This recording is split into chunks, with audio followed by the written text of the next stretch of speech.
Hallo, hallo.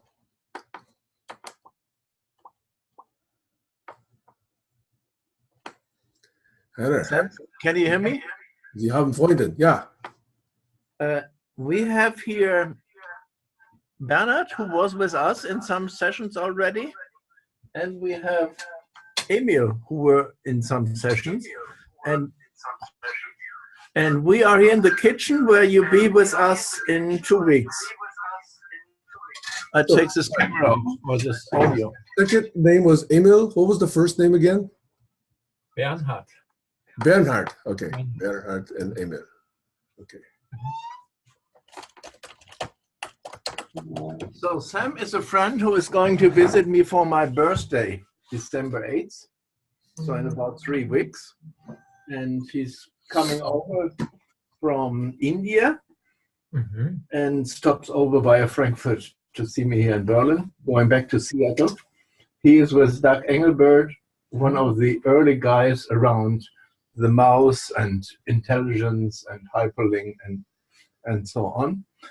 Emil and Josh, I got together some months or maybe a year ago. He's into agriculture, forestry, seeds, survival.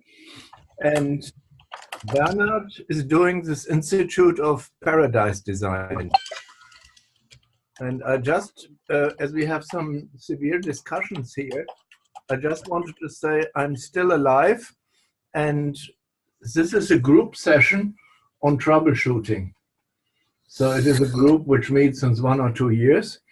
And I just wanted to make sure, Sam, that you know we are doing a lot of kitchen things, like engine room.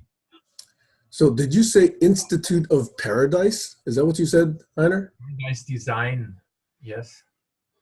Paradise design. Everything you Paradise design. Oh, okay. Transform your world into a paradise. Is there a prototype? No, it's a website. And his girlfriend or his wife is doing the healing part of it, but he's more as a construction and building. And as we have the group of, how do you say, design and barn raising and bringing global challenges together, I just thought, as I just popped into my place here, that I at least say hello and introduce Doug, and then we can leave. Hi, Doug. This is him, Doug. Doug is off screen. On my way. Here we have Jaswinder. Hello. Can you hear me? Yes, Winder is from London, I believe. Yeah, very close. Pleased to meet you. So we've put the camera and the audio off, but we follow up how you solve the rest of the problems of the world. And I maybe just introduce Doug. Doug is a really crazy guy.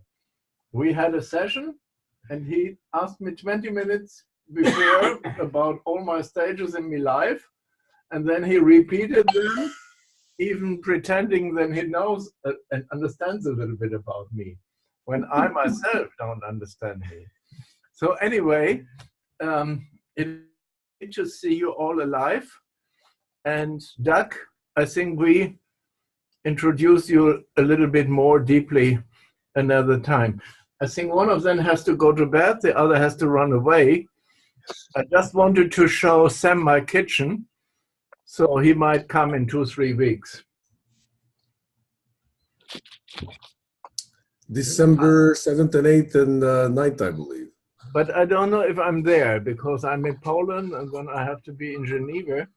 But at least for 1 hour or 1 day on my birthday, we'll have a maybe virtual meetup like now. So greetings to everybody and good night and good luck. So Heiner, where you are right now, you're not in Berlin right now, right? Yes, I'm in No, my you kitchen. are in Berlin. That is your kitchen table, right? So it's a what? 5 p.m., 5 Uhr?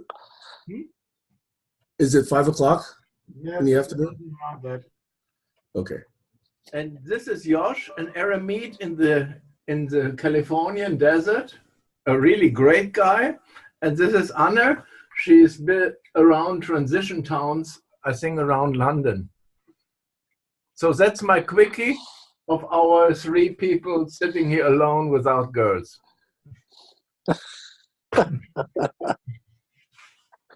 So we keep an eye on you, but we take our audio off because we have some problems here to solve.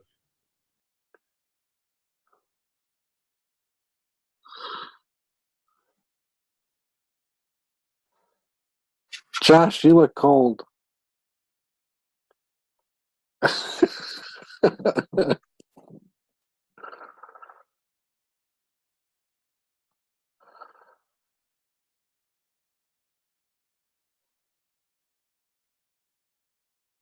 Yep, cold morning. Hello, guys. Happy Unblocking Sunday.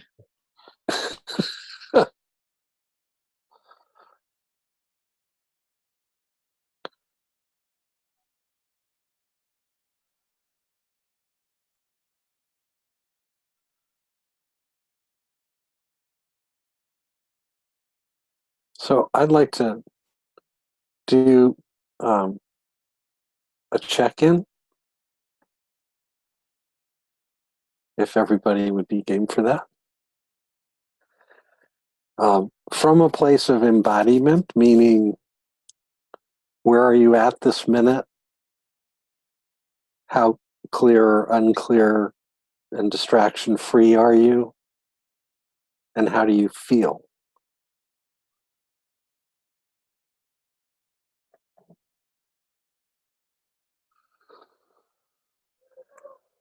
I'm having problems breathing because of this tonsillitis and bronchitis. And because I'm taking some fairly strong cocodamol,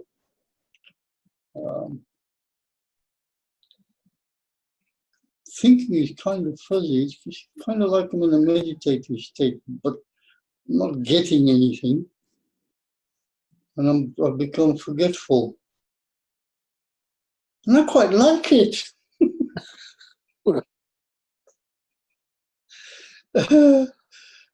So I'm just going to stay and listen in and chirp in whenever, but I'm feeling fairly good. It's getting better. The voice is better. There's a lot of kanji coming out, but I'm feeling better. So thank you. Yeah, I'm complete.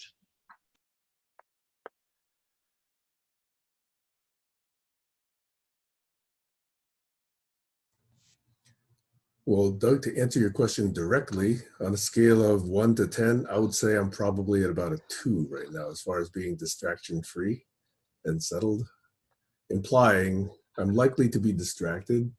I only got 2 hours sleep last night. There's a lot going on here.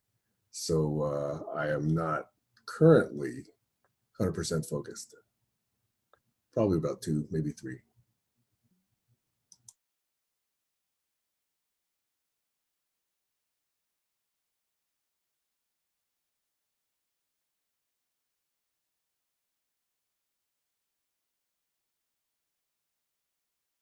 Well, I'm really sorry to hear you're not well, Jaswinder. And looking forward to connecting tomorrow morning if you're still up for it. But if it feels too much, just say so. And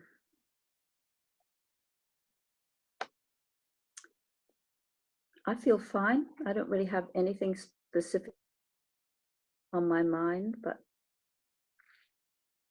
here and present and ready to go.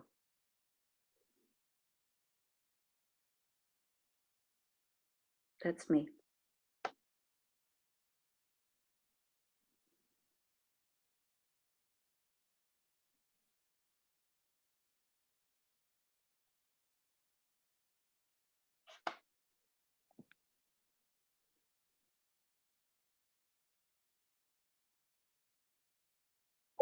Hello, can you hear me? just briefly checking. Relatively distracted here, unfortunately. Quite noisy place, and feeling a little tired because it's been a very intense evening, weekend with a weekend retreat. But Anna suggested I come here because it was a very interesting theme that came up. Facebook thread, which I kind of just did as a joke, but it came up a lot of things, which I think is very relevant for unblocking. So maybe some of it will go into it, but it's relatively noisy here, so I'll just probably mostly be listening in. But anyway, it's good to be with you.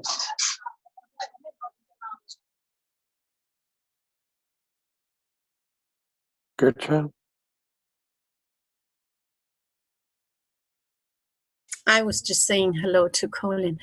Well, I'm a little bit tired, a little bit exhausted from the last weeks.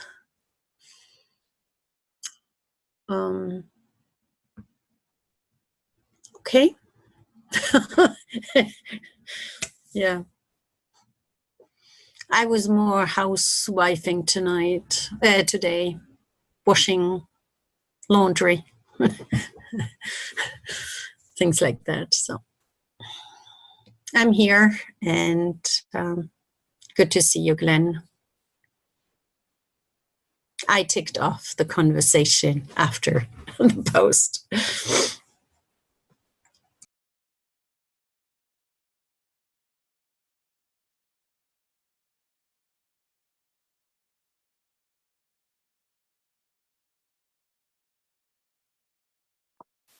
We're doing check-ins, and the question is, how present, attentive, or distracted are you here now?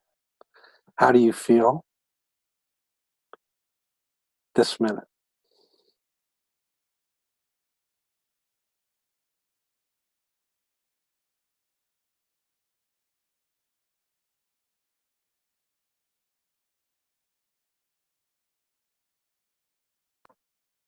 Harry, you want to throw your 2 cents into the pot? Yeah, I was wondering. I don't think I'm very present. I'm reading the book Radical Wholeness, and I'm trying to be more present. That's what I'm practicing last week. And now that book invites me to be totally present with all and everything in my body, and that's so there's a lot of things being felt that I basically avoided for practical reasons. So I feel sad, not knowing exactly why, and I'm kind of halfway between present and absent, I would guess. Probably number 5. What number is that? Well, that's what. So you see half of me. With that, I'm incomplete.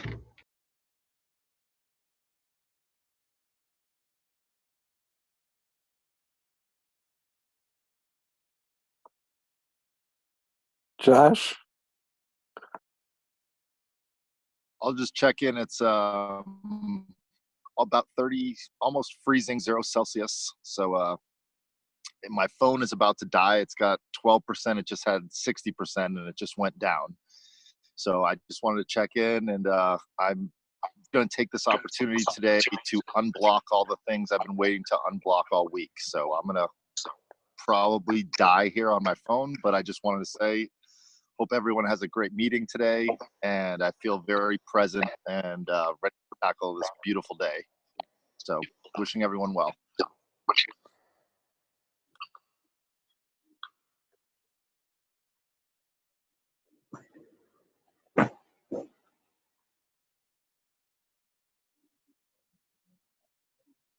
Alex, we're doing quick check-ins. Anything from you, especially thoughts after yesterday? I had a good night. I had a good sleep twice, but I'm not too, so I woke up feeling refreshed. And then I read my email, and I got an interesting email from some dude, Sam Sambadar, I don't know this guy. He's an Indian guru, some description. What he said is, he said it's the seeds of doubt was the email. So I'll put a copy of it in the chat because I don't want to read it all out here. It's quite long, but it starts off with this boxer, a famous boxer, who once said everybody has a plan until they get punched in the face. Anyway, I'll put it up because it leads on to a course he's giving, but at the end you realise it's a spin for a course he's offering somewhere, but it is interesting. So you'll be able to read it. Okay, that's my check-in.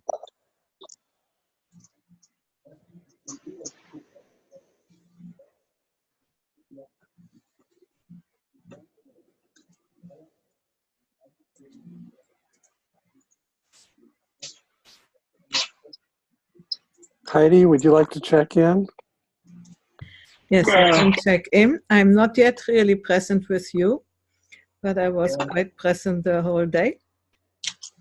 In the late morning, we did a big fire with all the branches cut and olive branches also, but also others. And then we did, I and the 3 Finnish people who are staying with me here, we did a ritual and of letting go and inviting into our lives. And I also,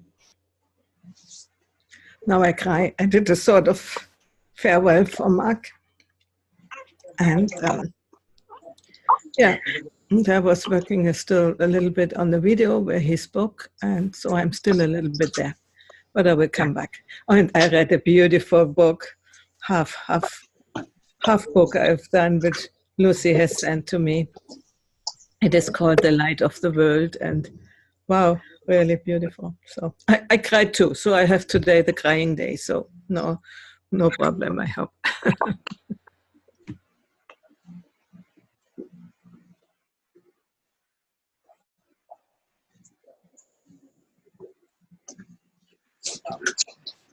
I was still today thinking a lot about the session with Alex yesterday.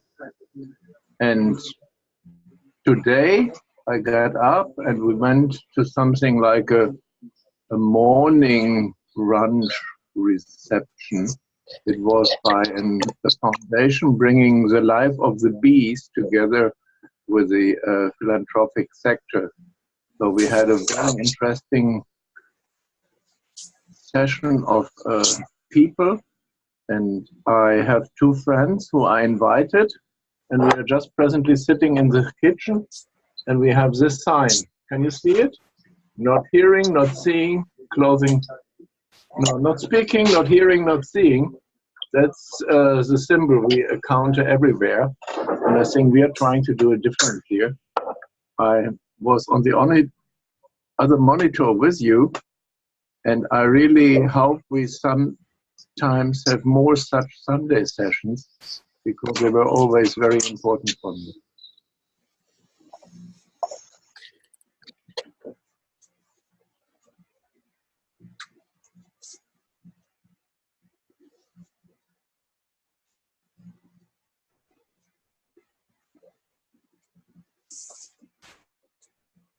Lucy, care to check in?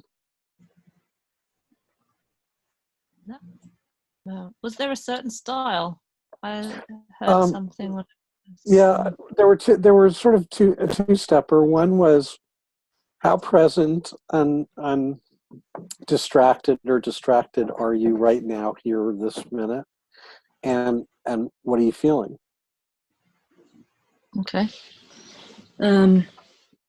I would say I'm quite present. I had a nice chat with Colin just before joining, and then Anna. No, I feel quite present. What am I feeling? A little bit of discomfort in one knee from sitting cross-legged too long. I'm feeling that there's been some time passing with a few of you that I haven't had much connection with. So I feel that, seeing Heine and Sam, Jaswinder, Heidi also, Alex. Some of the rest of you I've interacted with this week. But so it's good to feel that, because then I can do something about it. And I'm glad to see you all.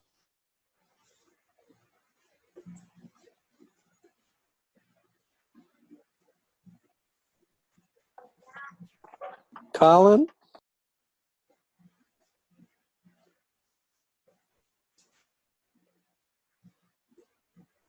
A lot of checking in. I find it's hard what to say. Interesting thing I did is I responded to an email or a post from Ken and Felix. I think he's running one of the projects that Michael Jawasowicz is heading up in Uganda, and he was making a call out for computer help and computers, and that's what we've been talking about for, I don't know, quite some time, me and Michael in the back. So I reached out in the front saying that, I'm still following Michael's lead because he's the one with the experience, but I do want to help out just so that he knows, because, he sent a friend request and another few people sent a friend request, and I don't really know them.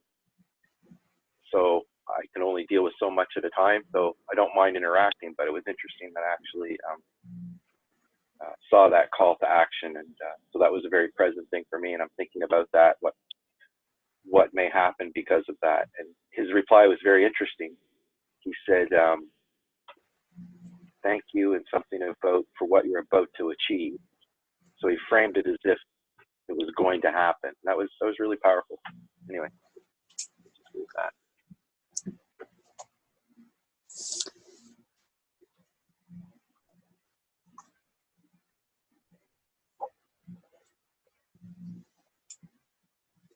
So I'll check in. I sort of also carried a residue, sort of a residual echo feeling around Alex's session yesterday. And part of the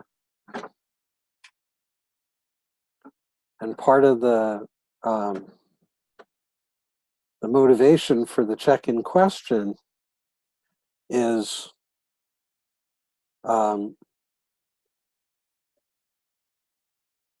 what's the decision, around being present? Why is being present something that's the deviation from the norm? It's the standard isn't that we're present 100% of the time. The standard seems to be that we're distracted and fighting 100% of the time to be present. And why isn't it the other way around? Why isn't like present the rule and distraction is sort of the exception? And I'm finding myself more and more aware and sensitive to being in the conversation, but having awareness of the sort of degrees of distraction in the room. If that makes sense. And with that, I'm complete.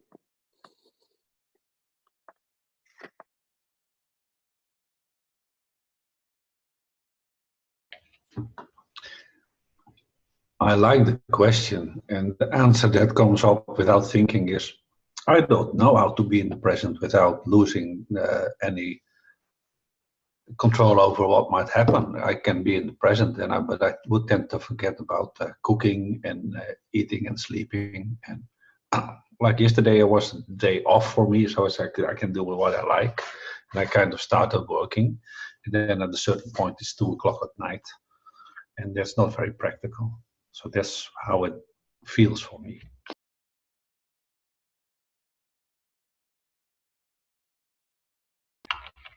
I lose control of the rest, whatever the rest is.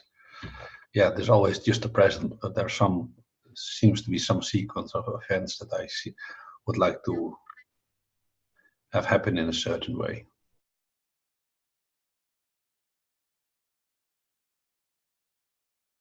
Well, I must say I'm a little below par, as Sam said, 2 out of 10. I'm about 2 out of 10. If a big cat was to come bounding toward me, I'm reasonably sure I'm not going to sit still and wait for it to bite me. I'll probably run as fast as I can. Thinking-wise, yeah, I think I can probably put in a good intellectual debate if required. It is Sunday afternoon in the UK here. It's 4 p.m. and people are usually chilled out on a Sunday afternoon. And I was just feeling that it's kind of a Sunday feeling.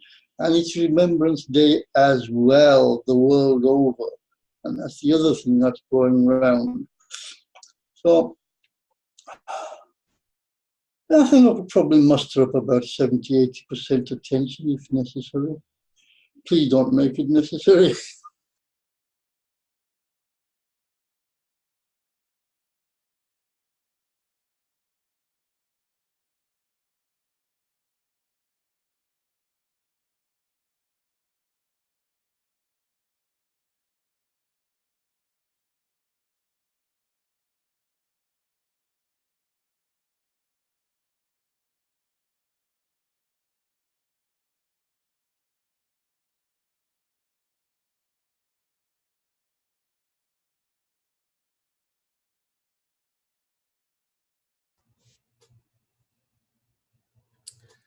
If I may share a story, this what comes to mind from your questions, Doug. And that is, I believe there was I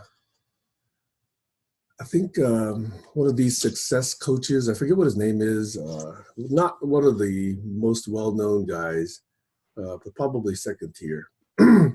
But I believe his point was to teach presence, to teach living in the Tao. And the way he taught his course was he would name a particular date in the future and a particular city and location. And if you were really intent on being present and learning presence, you would be there. And he would do this with a few days, a few weeks, a few months notice. It was always random. It takes a lot for one to actually organize a life that is possible, and to prioritize learning from that individual to absolutely 100% comply. Missing any particular session meant you were out of the session. That's an extreme form of what comes up for me when you ask that question. I'm in the middle of probably 6 weeks where I am out of town, 8 weeks where I'm out of town, 6 out of 8 weeks. Which means I got to take care of dogs, I got to take care of Veronica, I got to take care of Gail, I got to take care of the house and bills and tickets and mail and things. And so time happens. So I could choose to say, well, you know, if there is a requirement that I be present 100%, I probably would opt to be not present if that is detracting from the group.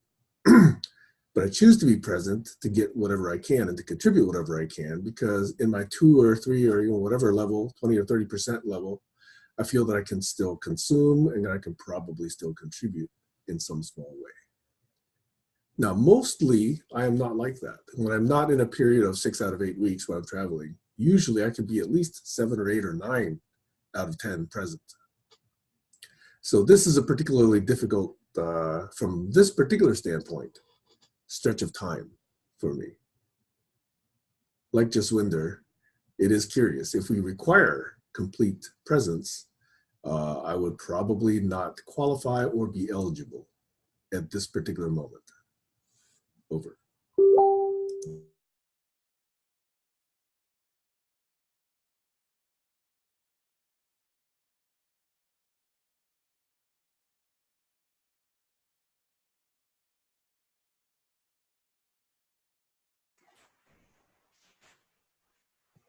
Well, I find this discussion about presence really interesting, and I would love to pursue it, but I'm also aware that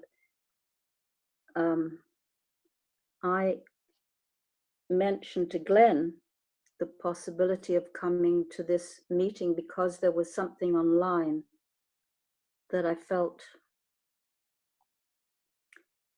maybe could be explored in this meeting, and it was to do with a picture that Glenn put up. I wonder whether you'd like to talk about it, Glenn?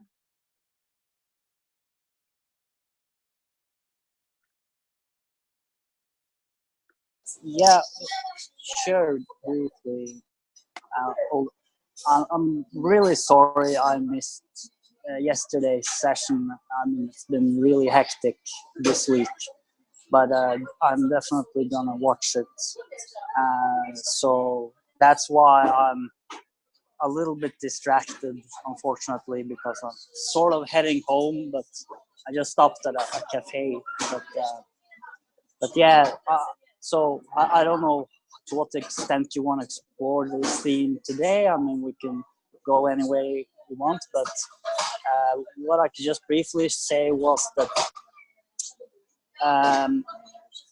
I often have this experience when I'm on Facebook and reading things.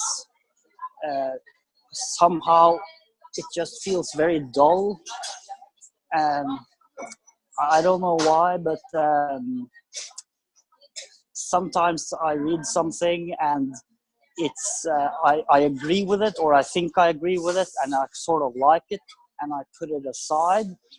And other times something can provoke, and maybe I'll respond to that. And I think it really has something to do with presence, because somehow it just seems really difficult to concentrate for any period of time when I'm on Facebook and other places too. And sometimes I feel like really having an in-depth discussion or exploration there, but then it just feels that no one's going to read if you write anything long. And sometimes I read some of the things I written myself, and it seems so serious and so boring somehow. Just, I don't know.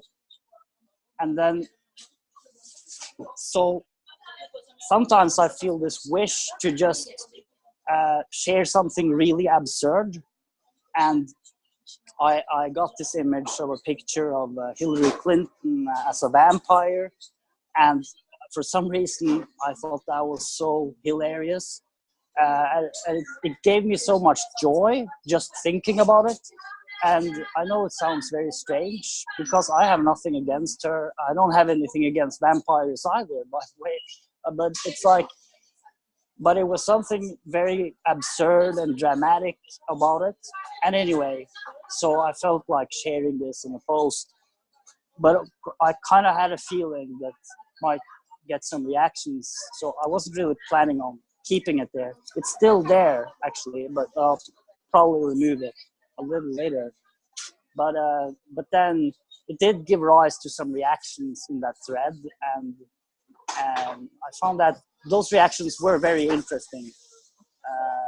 And I think it's related to a lot of cultural things. Anna wrote a few things there, and Lucy and Gertrude. But there was also another guy who wrote something just before this call. And I don't want to quote it, but I also find that what he wrote was very interesting, because I think that many people feel like he does there, that there's certain people you can make fun of, and there's certain people you can't make fun of, and there's some kind of hypocrisy going on. And it has something to do with the whole cultural mix, so obviously really complex stuff. So I sort of felt like I suddenly found myself in a hornet's nest, because for me it was just really, really funny. And it kind of was outside my reality that could really be taken seriously. But even though I sort of had a feeling maybe it would, but okay. Then again, sometimes you just share something, see what happens. And I'll probably remove it soon. But a lot of things came up, that's for sure. So I'll leave it at that for now.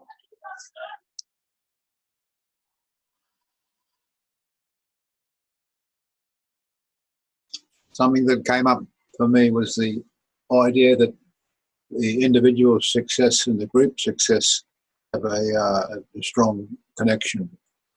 It's like I feel as if I'm losing somebody, you know, because they're not paying attention, and it's because they're drifting further away. It's as if I want to reach out and say, look, my success is dependent on your success. So let us help. You know, reach out and say, let us help you. Tell us what's going on. There's lots of positive advice coming from these gurus who do the coaching. And the Desiree Rama gave me some wonderful advice. You know, it was put one foot in front of the other, have a direction to move in, and then you've got meaning. You know, you've got a goal at least. Thanks.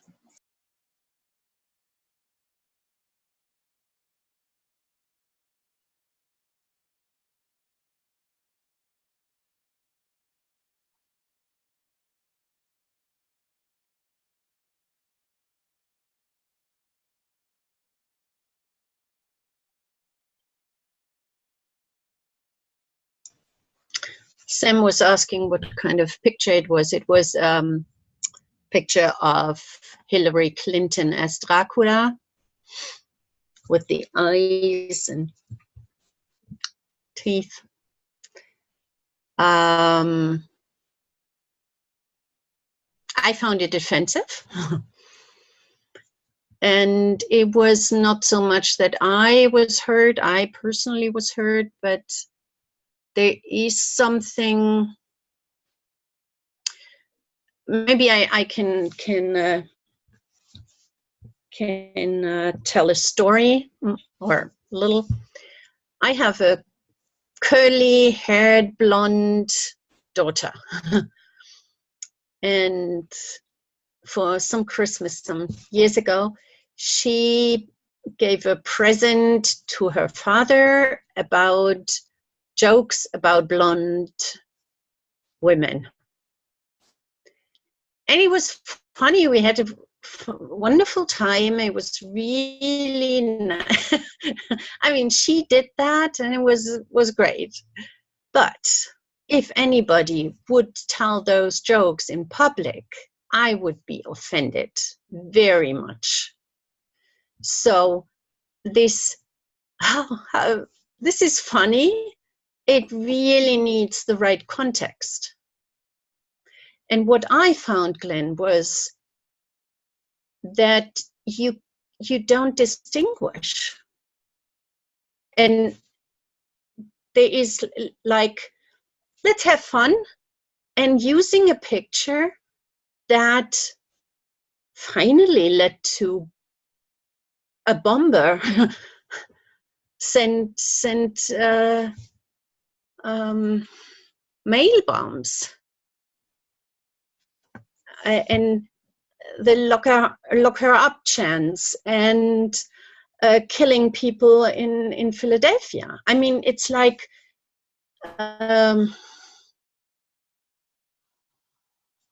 when my daughter tells jokes like that, everybody knows that she has a master's degree, that she is, yeah. So it's not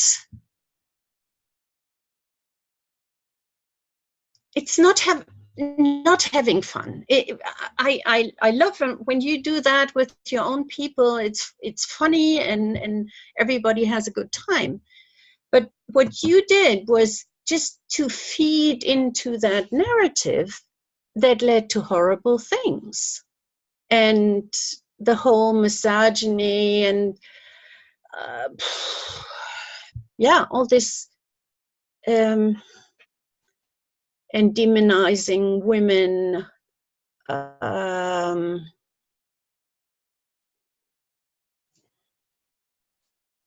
yeah, low EQ, whatever, and if she is too if she was too emotional, you demonize her, or she is too cool, and all this, you know, like you fed into that narrative, and I really felt offended by that. And not that you personally found it funny, that's another thing, but you didn't take care of the context, and the context is decisive.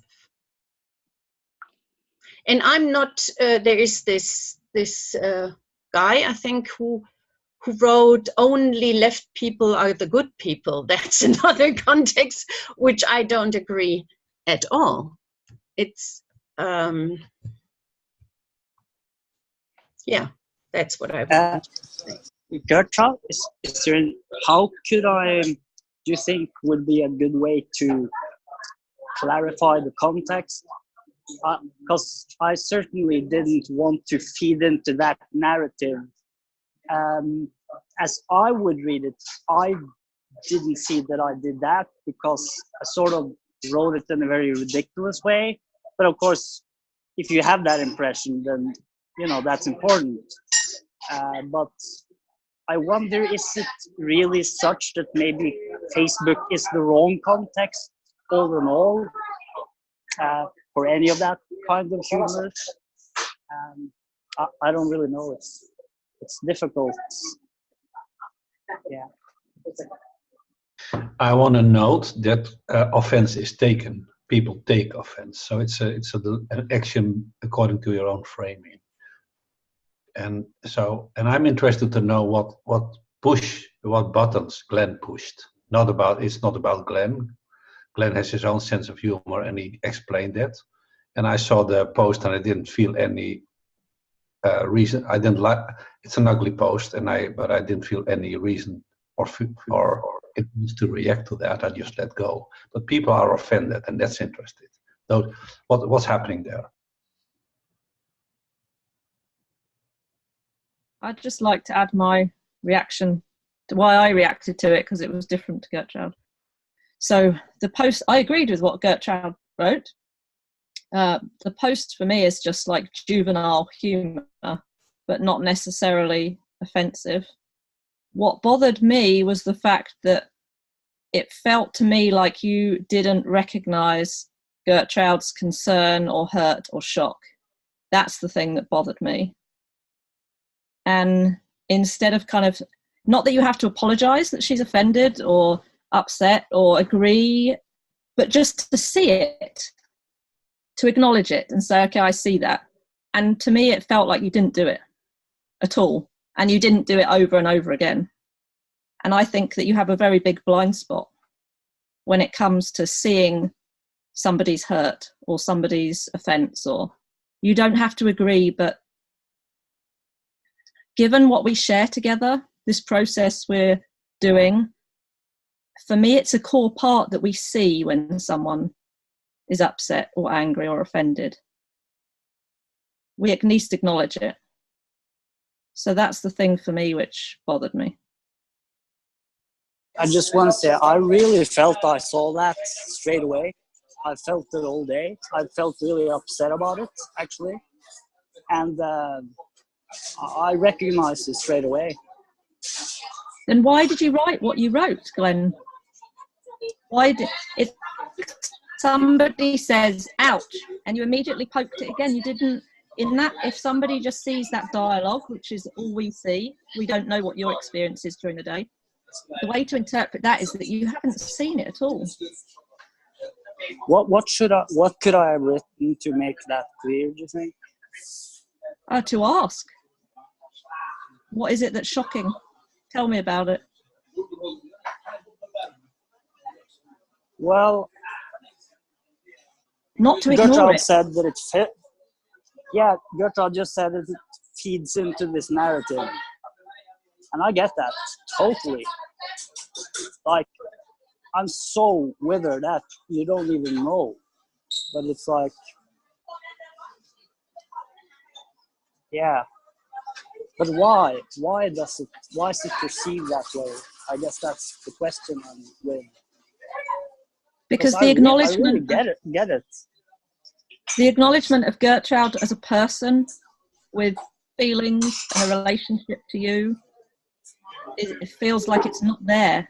It's about the bigger context and the, is this okay to be a joke or not? Rather than, Gertrude, I hear you. I do hear her. I wonder if Gertrude felt that.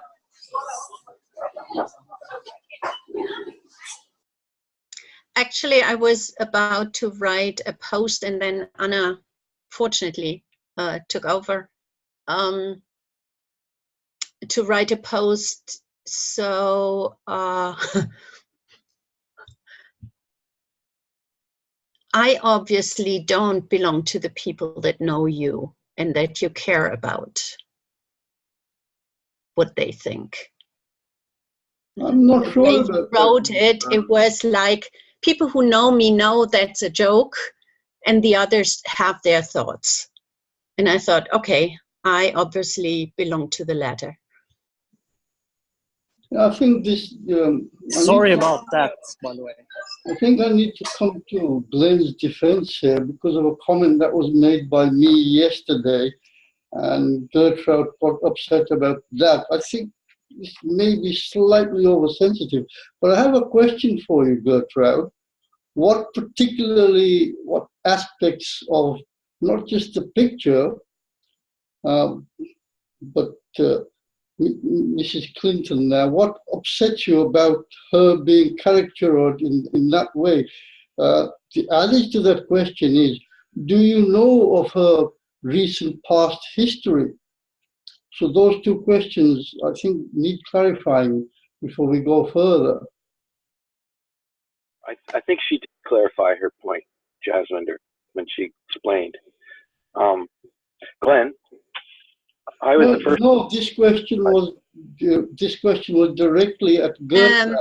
Just when I can explain it. I'm following American politics and what she did for the last 2 years pretty intensely, because I was in the States when the election was. Going back to so about I'm 2011 as well. Pretty informed. What she did in Libya at that time was pretty horrible. And it was left standing, and Libya still left standing that way.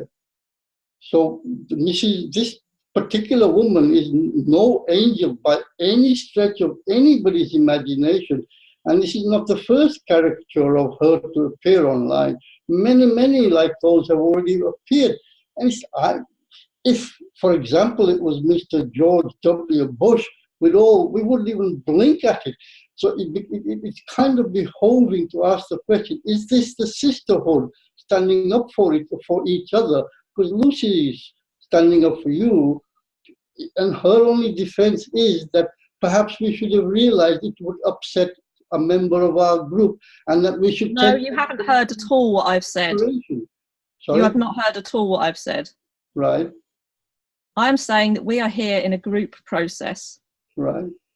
And if one of you tells me something you said, Lucy, hurt me, I'm interested in hearing more. I might totally disagree with you.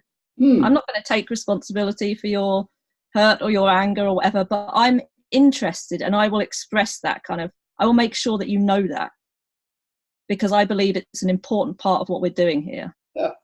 And if I see somebody not doing that, it worries me.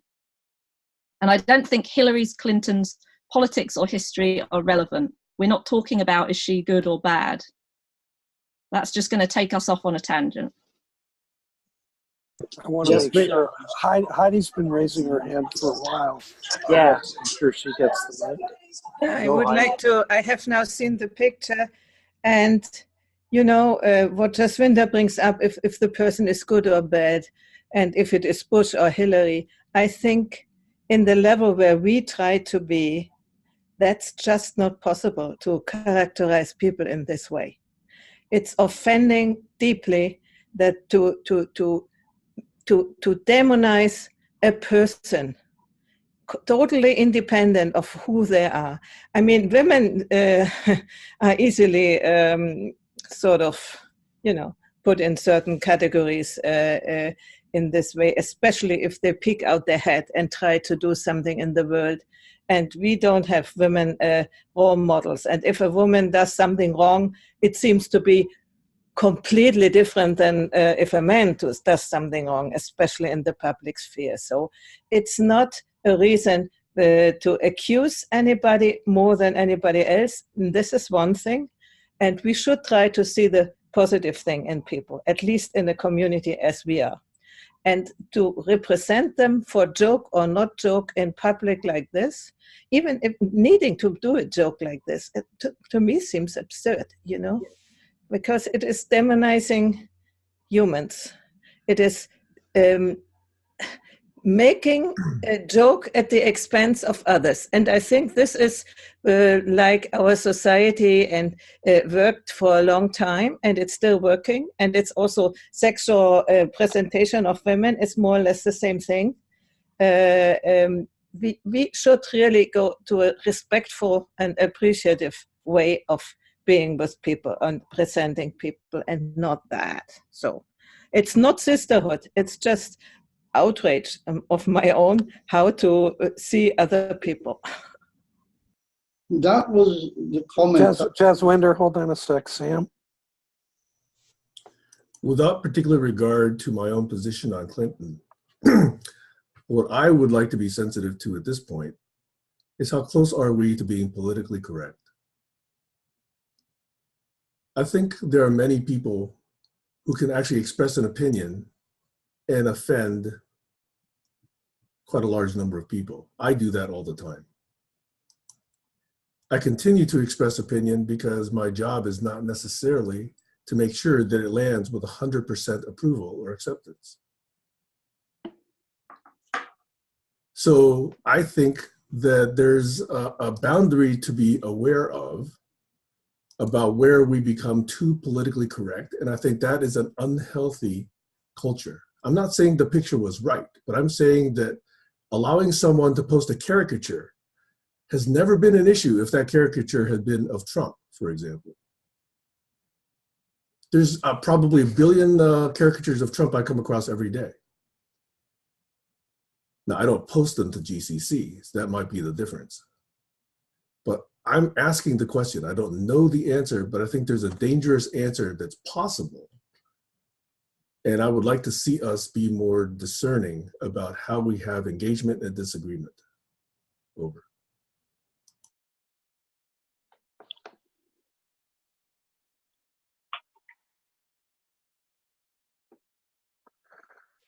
So I'd like to, yeah, I'd just like to throw 2 cents into the pot.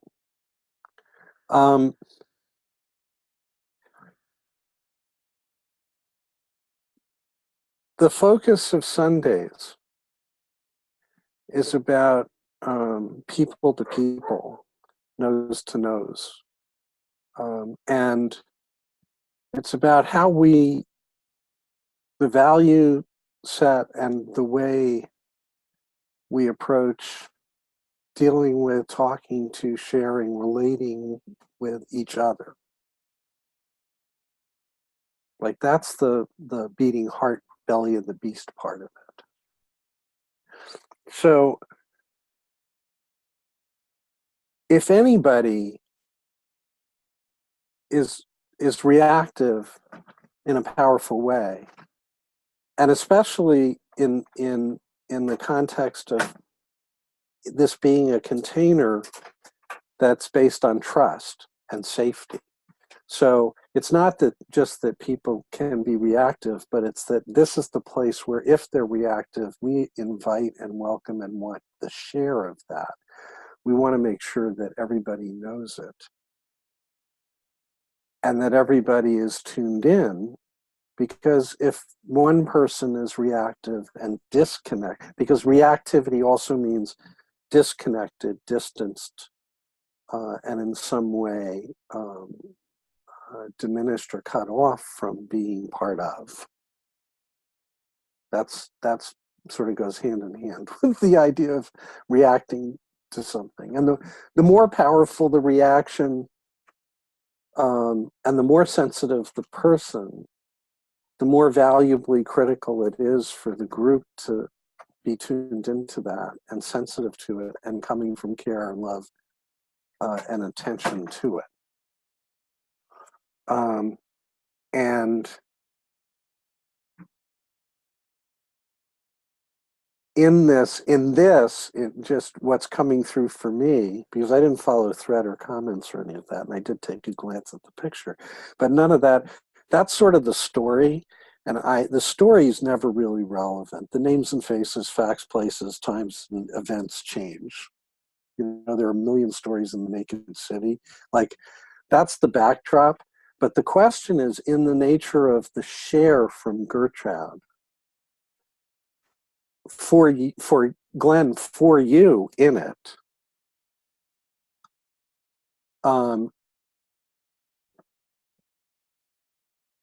if you can respond from you said, how could I have responded, or might I have responded differently? And first of all, if her reaction triggered you, which it did, you said, I felt terrible. I didn't mean to engender that. I thought it was funny.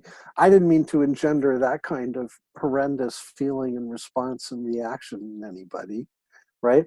So Gertrude reacted from heart, and that's not a mind thing or an idea thing or Jaswinder, a story or factual information thing. That's a human thing, right? And Glenn reacted with remorse. And so the interaction from that point forward became a double down.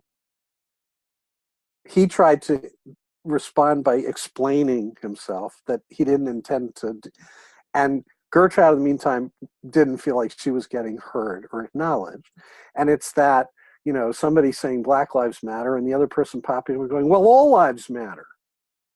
And not having any idea of why the all lives matter is a negation and a cancellation of horrendous violence to the person who's aligned with the Black Lives Matter movement, right? So this is exactly the, you know, this is the moment of truth on how do we do this differently?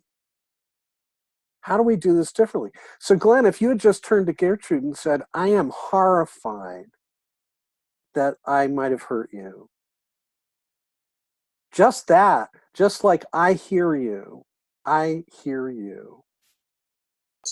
Yeah, I really do. And I am kind of horrified when I feel someone's gotten hurt.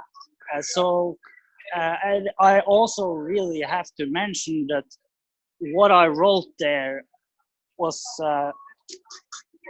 it was written while several people were asking me to come to the table to eat lunch. So that's one side of the story. But obviously afterwards I thought, well, that would be taken the wrong way because it gave the impression that your opinion doesn't matter. But it does. So yes, I take this reaction very seriously, but I also want to, and I kind of agree with Heidi actually about there maybe on a certain level, maybe we shouldn't even go there in a sense. And so, and I kind of agree with Jules, it's juvenile, but it's, but there was just one brief thing I want to say. What Sam and Jaswinder brought up here, and what this guy Krister wrote in this thread, I think is also something very important that has to be included here, because that has to do with the context. But yeah. I wanted to respond to Sam. I'm absolutely agreeing that political correctness, I'm not very much for political correctness and hurting your feelings, and pay attention not to hurt your feelings. But what I was thinking about, who said that caricature, you see also, Sam, you see it all the time. And I went back to the picture. I think, what is the problem in the picture? Caricature, when it is designed by Harry, it is clear that it's caricature. This is a photo, and it's too near to reality. And this is sort of, I don't know. It has a much stronger impact. And this is really, it gets you like this. So yes, political correct, but up to a certain point. But you need to know the strength of impact and if it's really coming as a caricature or not, you know.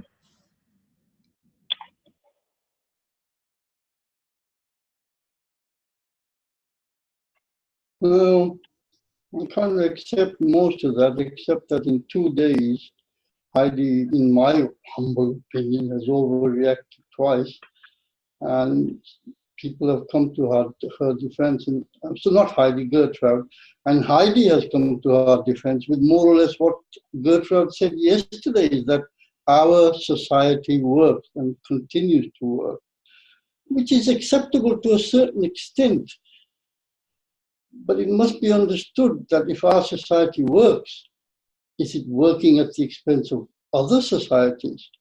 So if we are allowed to caricature others, are others not allowed to caricature us whenever they feel like it for whatever reason? And are we to turn a blind eye, or are we to question, as we are questioning here, why do they feel that way? I'm complete on that one. I don't understand the connection, sorry. Yeah, and actually I wasn't there yesterday, so I don't know what you're talking about.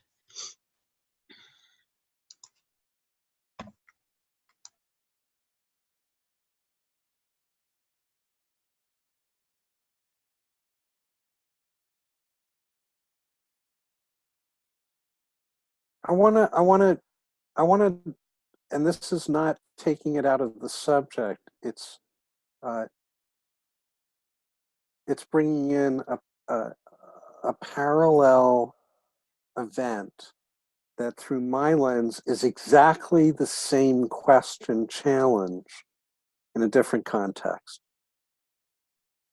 And it's not to drag it off center of the conversation that's happening now, but it's just to provide the most subtle of versions of this. I don't know whether anybody caught the conversation in thread between Nerad and Daniel. I just saw it this morning. And I'm sorry, Sam? Nenad, not Nenad, Nenad. I'm sorry, Nenad and Daniel. And Nenad had sort of taken a unilateral action within the GCC administrator group. And Daniel really did an incredible job of drilling down into the most subtle of experiences of the language and the style and the approach that Nenad had taken, and how he had done what he had done that was sort of a turnoff. And which I 100% resonated with personally, but I really appreciated him doing the work of drilling down and into what it was in Nenad's language approach actions that pushed those buttons, that pushed the buttons of somebody projecting power, authority, or imposition onto others, and with the key ingredient being without consent, without permission, without inquiry. And these are two versions of the same story, actually. And when Heidi said, I don't know that we in this group could ever express ourselves or characterize anybody in the way the caricature characterized Hillary Clinton.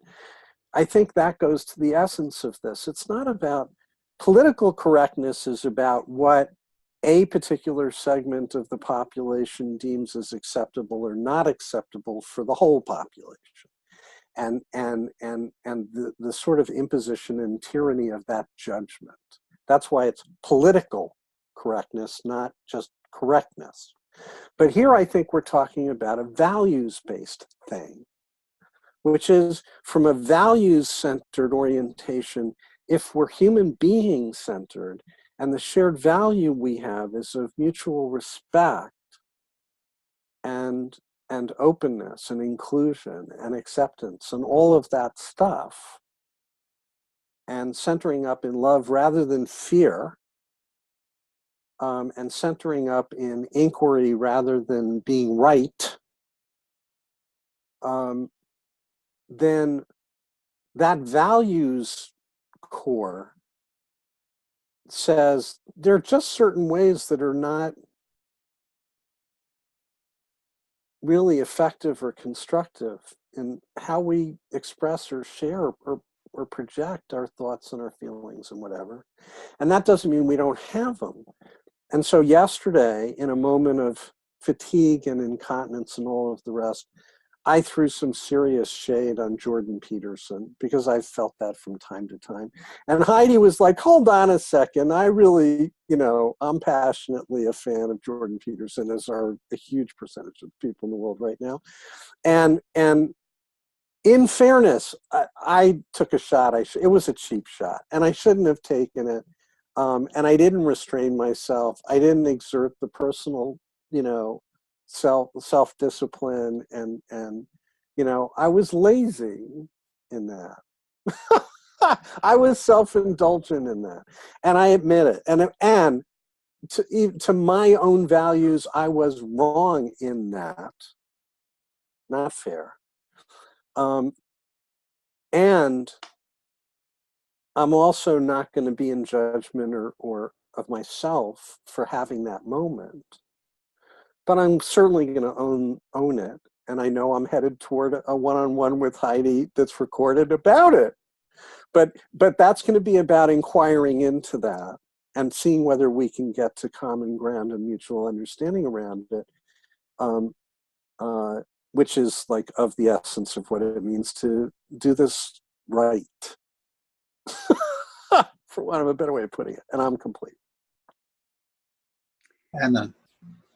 Well, I feel, we are all so different and we need to allow differences between us. So where Harry started, which was, if somebody takes offense, maybe we need to help them to look at what it is about it which is really offending them.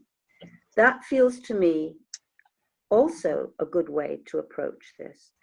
It's not that any of the other ways are wrong, but there are many ways that we can approach this. And I also agree with Sam that I think we can become too politically correct and, say that certain things are off limits because some people get offended. We're all different. And the conversation that Daniel had yesterday with Nenad, I felt he was just being picky. And yeah, maybe Daniel has a right to be picky, but I was quite happy with Nenad doing his thing and even taking his own initiative and setting it up and maybe not asking anybody permission. We're all so different. So I'm complete. When I read that interaction between Nenad and Daniel, I was constantly surprised that it went on for like 60 different interactions before I even saw it. And at any point, Daniel could have opted out and said, this isn't for me. But he said it multiple times. And I thought that there was a lot of repetition in that. So there was kind of an investment that both made into it. I saw Nana taking initiative, which has been often encouraged by one or more of us because, well, you all know why. So I saw him offering something that he thought was genuinely constructive and positive, forward moving, etc. And I was myself puzzled how much energy Daniel spent into not necessarily saying that none of it was wrong, but saying that it affected Daniel negatively. And that point was made quite often. But if we return now to the connection that Doug wanted to make to this picture that Glenn sent, this does indicate that there is that spectrum. And rather than inquiring into Glenn's potential misogyny, to me, it seemed through some of the interaction there that the misogyny was assumed. It was presumed rather than inquired into. And that's where I think there was, I guess due to the power of the image, it evoked quite so much in certain recipients that it just drew a lot of existing correlation, connotation, implication, etc., without giving an openness and room and generosity for inquiry. And that's what I noticed. Over.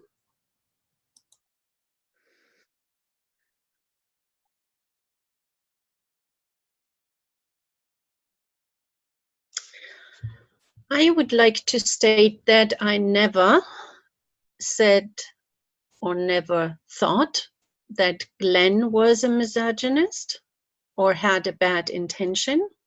That was not my point. My point was to be aware of what I'm posting, what that feeds into, and not just having fun and then being astonished what happens out there. And for me, there is a distinction. I wouldn't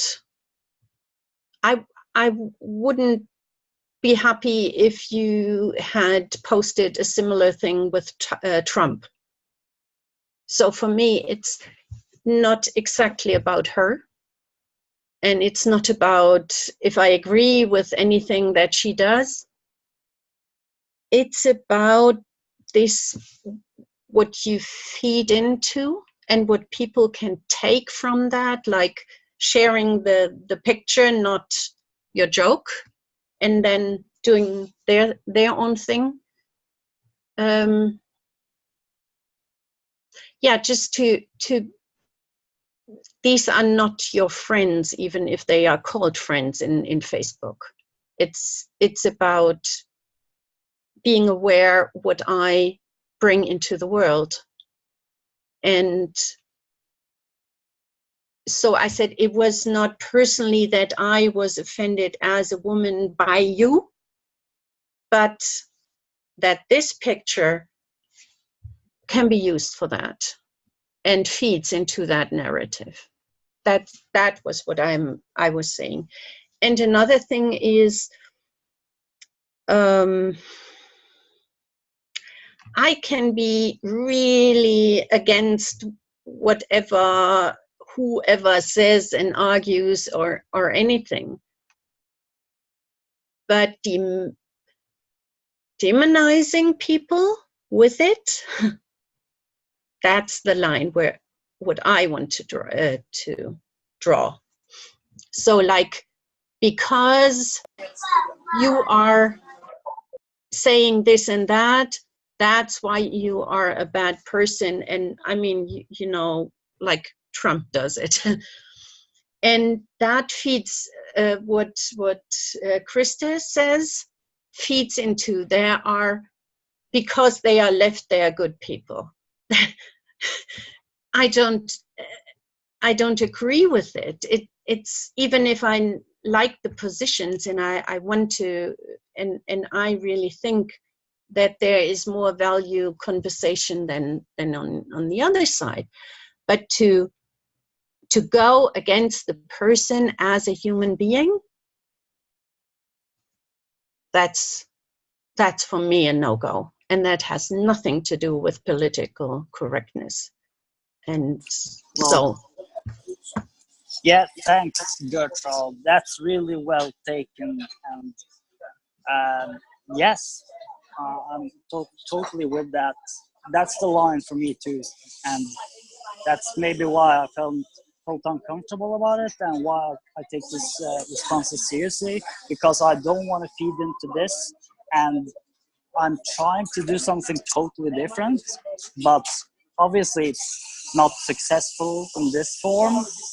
But yes, and that's a real risk, right? So that's why it's so great that you responded with that, and you said it, and it's even better since we can talk about it now, which, I mean, it's a luxury that you don't usually have when these situations arise. But I have also one question, and that is, if we look at how we want to be together in the world we want to have, isn't there a danger if we sort of restrict ourselves to a form that there can be something stale, something dead? That's something that worries me a little bit. That this assumption of bad intentions, for example, like I would just love, if I imagine the group of friends I want to be with, I don't want to have any assumptions of bad intentions with those. And there should be certain room to play with form responsibly, yes, obviously. So that's what we're talking about. But I just wanted to bring that up because that's also something that's a little bit behind this, a sort of like a worry of getting constricted into some, not wanting to make mistakes. Let's put it that way. It's a sort of fearful mindset. Yeah. May I answer directly? I think there is a bit difference between awareness and cautiousness. I think There we is should be a able to personal level, but it's not universal. go on, Sam, you finish and then I'll go. I'm sorry, I didn't raise my hand, but I do think that there is this discernment, Gertrude. The problem is everyone draws that line differently. And when it, crosses your own line, yes, you could choose to take it as an offense, or you could choose to understand that someone draws that line differently. And much as it may be uncomfortable for you, do we give people that right to do it? Or do we want to enforce a particular line that meets with our own sensibilities? This is fundamental to freedom of speech. The freedom of speech is not exercised unless we have a society that can possibly offend some. And we have to look at what that offense looks like and how that is taken and what kind of society we want to be in. Yes, we do. But to create a society where no one takes offense is a society I don't want to live in either. That's going to be morally very restrictive and very stifling. Over. I don't think it's about rules about who gets offended, or we're all human beings and we're all going to offend each other. The point is how we deal with that when it happens. And it feels like, why are we talking about the political correctness things? Just seems like another tangent. The important part is, how do we deal with it? Is there trust? And I want to come, as I said before, it's nothing to do with political correctness. It has to do with we want to change the world if we should use this sort of low-level attack on people. And I think if other people do it who have not the consciousness which we think to have, that's a different thing. But if we do it, we have to think about it if we really mean to change the world to a positive, because it's not a way to attack people we say, underneath the belt. That's the way to create peace in the world. So nothing of political correctness and what the people should do, what we should do.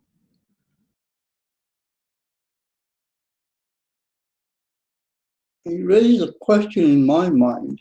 Sorry, Sam, I'll make it very quick.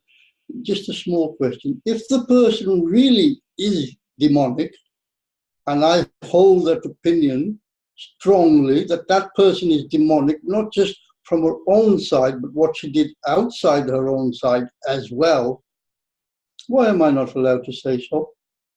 without being prosecuted? Thank you. Complete.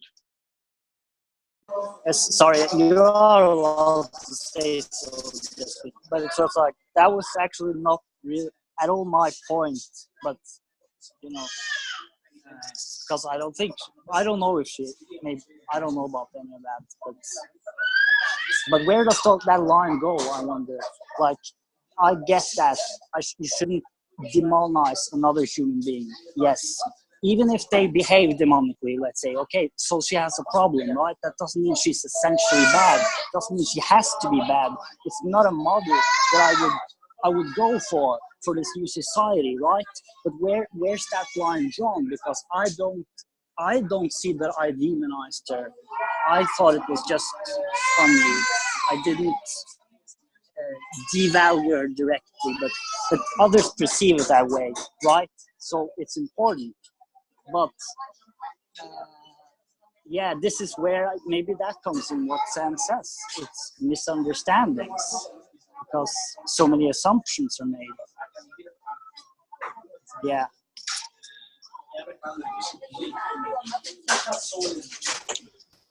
My strong opinion is that most of us understand that politics is part of the problem, a big, huge part of the problem, but it's divisive amongst the group when we're debating and discussing things.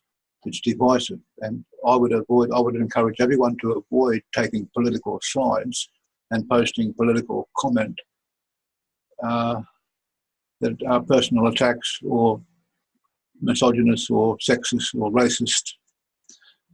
Even though we all have our political opinions, they're our political opinions, and they're for a forum that's different from our forum. This forum here is a group of people discussing a collaboration that is higher than politics. We're above politics. We understand we're like the big fish, 99% of the big fish. The government is the little fish. And if we organise ourselves above politics, we can better address the issues. I think over.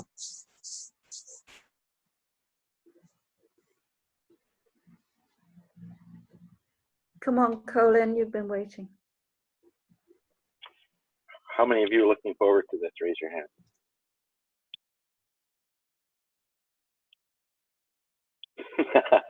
What was the question, Colin? How many people are looking forward to me about to speak? I've been waiting an hour. Oh no. Oh no. I'll try to keep it brief. I might have been the shit disturber that pulled it into the group because I saw Glenn's post first, and I said Jesus when I saw it, because I'm thinking, who are Glenn's friends and what is he doing with this? Because it wasn't to the GCC. It was Glenn's personal post. So I didn't say this offends me. I said, you got me, Glenn. Is it Halloween? What's wrong with you? Goodbye. You know, I noticed this and it shocked me. But, you know, offensive, it wasn't posted to the GCC as far as I saw. So the line is the context and the premise. And I fall into this trap all the time. It's living in your own head and thinking that other people get your joke, but they don't. Because when they challenge you, you don't even know to explain it to them. That, you know, sorry, Gertrude, this is for my vampire fan club, hate Hillary Clinton, no people allowed in, period. So, you know, and Gertrude probably would have laughed and said, oh, I just heard my blonde jokes again. You know, Glenn must have a very interesting life. But instead, Glenn thought I need to bring the context to the group and justify what he's doing, when to me it was something private that he just let out there for whatever reason. Because if it's a political statement, it's a horrible one. And yeah, I didn't like it, really. But I'm not going to start making rules like Alex and say, let's all not post anything that's offensive. Like, how are you going to signal to your weirdos if you can't post weird stuff? But you should probably do it within a context that doesn't reach out, and if it does, be human about it and apologize. Say, look, I'm strange. That's what I do. Every year we go to the He-Man Women Hillary Club or whatever it is from back in the day. I don't know. But yeah, so I see it's a context and a premise, different ones in different people's heads. And that's why the most valuable feedback was what Lucy and some other people are saying about, it's not about the topic, it's about the fact that somebody didn't like it, and how do we signal to them that, I'm sorry, I didn't really mean it that way. You know, let's talk about it sometime. Maybe I should take the post down and just send it to 3 of my closest friends, right? That's what I do when I come across stuff like that. I usually go and message it to my daughters and stuff, because, you know, I don't want everybody to know that, you know, Jordan Peterson, he's fair game, Doug. And he's great. He's a great topic, but, you know, yeah, there's a certain line where you want to keep your cards closer to yourself. And that brings me to my other point about Sam. We did a talk, and I didn't know he was recording, so I was being more intimate. I try not to say things I wouldn't want other people to hear, but at the same time, or talk about people, but at the same time, you can take a little bit of trust with people to try to talk meta somewhat and get a balance so that you can make that connection. And so I think what we need is to recognize that some people in this group particularly have waived the right to privacy in certain regards.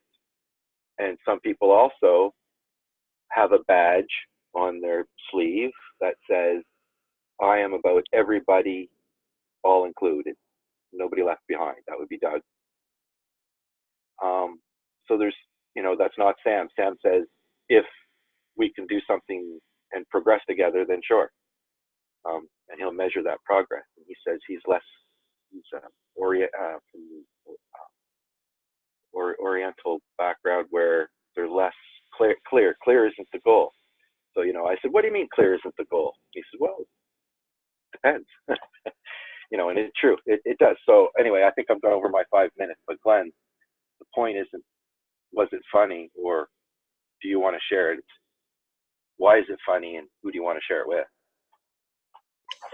Yeah, I did share it on the Facebook page privately, and first it was just, I thought it was funny, but I was planning that I was gonna remove it after a little while, just a little curious.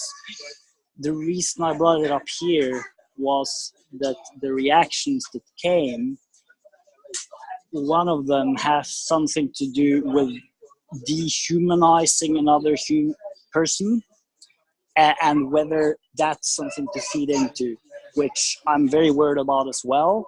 So that's why I was sort of hesitating. But then I also heard other responses about this that's been brought up here and also satirized in that response by this guy Krister, and that seemed to be a very good topic for unblocking.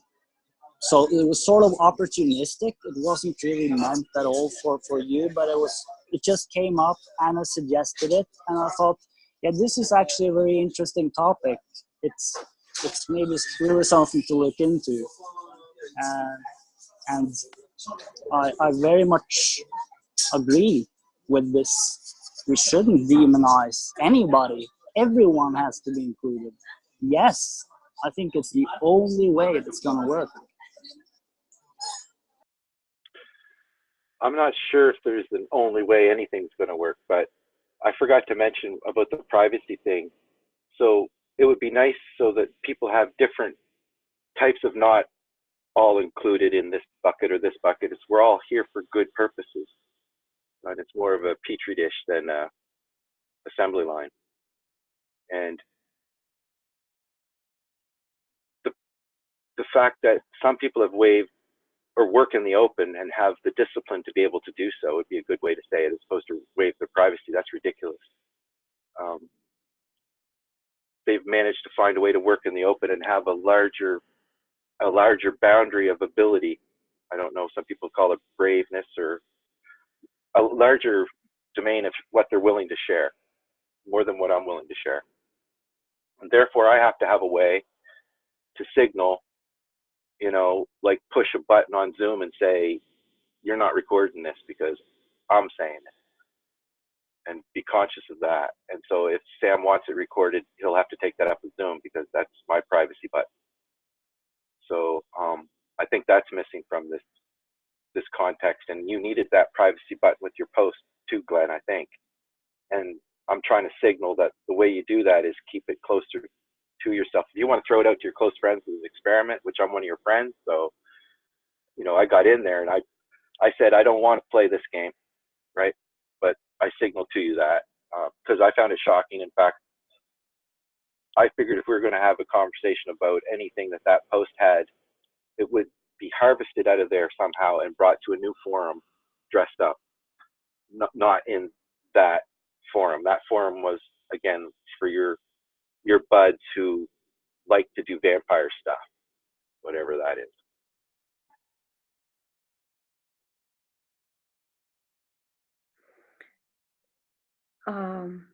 Yeah, I just want to point out that that this was a question of humor for Glenn, that we don't always share each other's sense of humor. And I really had no idea why this was humorous to Glenn. But the other thing that I'm still thinking about is that Gertrude said it didn't hurt her personally. But Lucy feels that this was a personal hurt. So there is also a mismatch there. And that was it was the personal hurt that you felt that Glenn didn't see. Well, But I think Gertrude used the word shock, didn't she? She said she was shocked.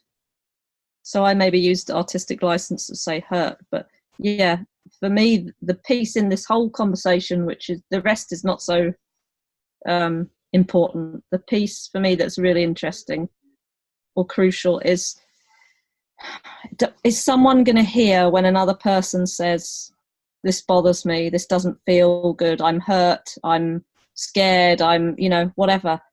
I think it's so important that we hear that and that's clear to everyone that it's heard, because it's about trust.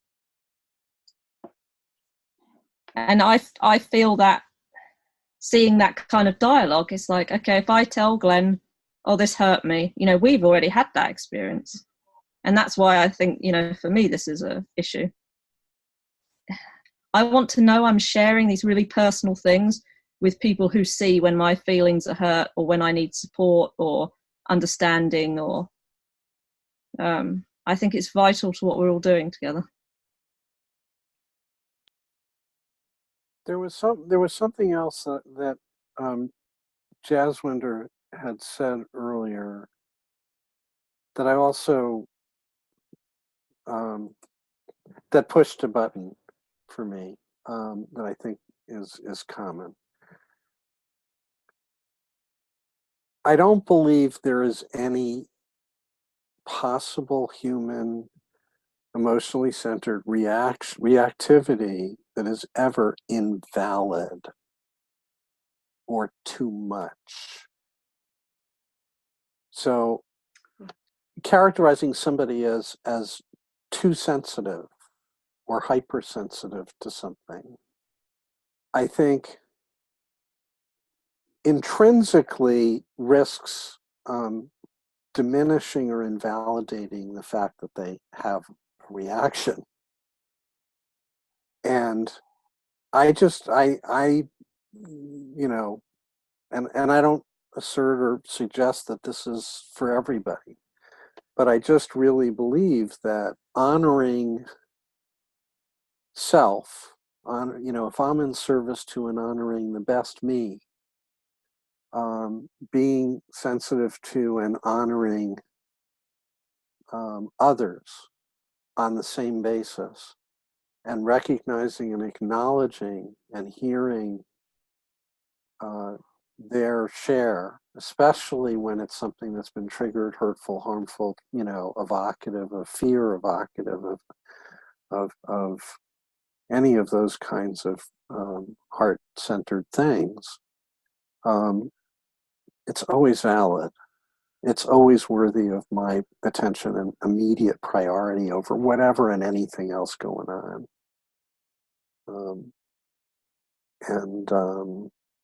It may not be something I can do anything about or help with. It may not be something that I can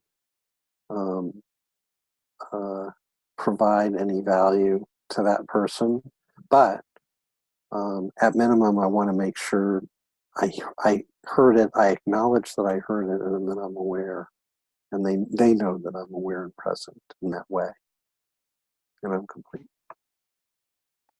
And I think this is where we're already doing something differently, because we're using these occasions. The reaction's real. This was Lucy's reaction. These thoughts came up. What Heidi and Gertrude said, I've had so many of the similar thoughts, but other thoughts came up too. So it's a real reaction. But that's what we're doing differently already. We're almost being opportunistic. When these things come up, it's an opening, and we can learn something interesting. And that I think that's interesting, because that's something we've actually been trying out, and I think it's a real source of learning. So that's why it's great you mentioned that, Anna, that we could look into it.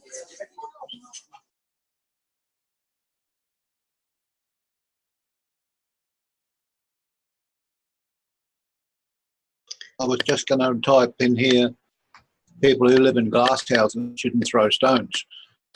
But I remembered something I said at a party once, that people who live in glass houses shouldn't throw parties. Shouldn't throw what? Parties. Parties. If you live in a glass house, not a good idea.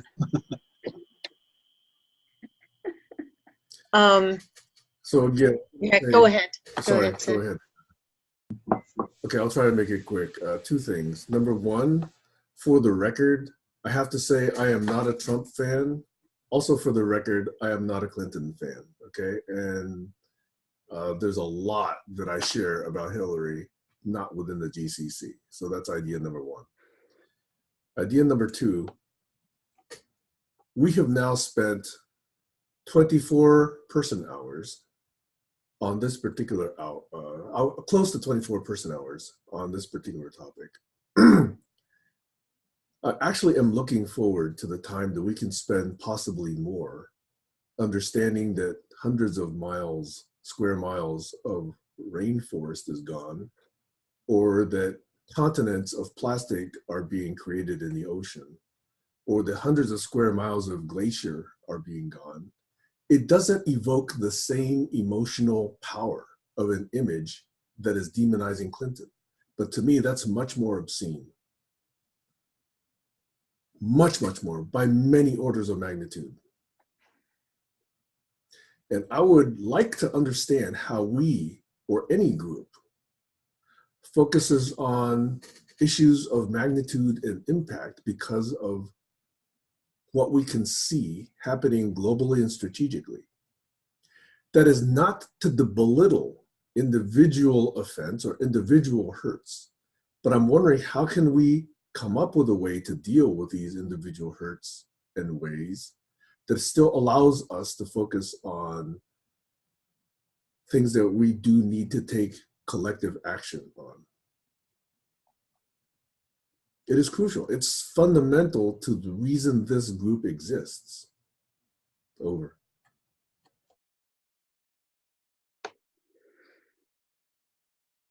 Heidi, you want to go? I don't know, Gertrude wanted to them, but I fundamentally disagree with you, Sam, because we cannot create understanding between political and who knows what forces if we cannot even do that in a little group. We first have, or at least at the same time, have to find ways how to create an understanding, how to negotiate conflicts. And all these effects you are saying in the world is because there are interest groups and they cannot talk with each other, you know, and we need to learn to talk with each other in this little group and get over personal things, but acknowledging the other people and seeing their perspective. And when people are not seen, they won't collaborate. And that is in the personal level, and it's in the global level too, and political, whatever it is. And things like the picture are creating separation and hate and something. And we want to get people together, don't we? And then the issues, the big issues can be solved, not by running through and doing something. Some part is doing, somebody other is counting against and fighting against. So for me, the first, when we have an inner way of dealing with conflict and dealing with interest and finding compromise, I don't want to call it compromises, but ways of agreeing on values, if we can't do that in a small group, how can we expect that politicians and companies and whoever can do that? So for me, it's utopia to think that we can go out and save the rainforest while being with this human incapacity, which we are demonstrating. And I agree with Glenn that these are the occasions that we can learn that. So I'm grateful for that. So I think there's a wide disparity in those two positions. It is possible to come to understanding without acknowledging the minutest of reactions and hurts. There's a spectrum of reaction.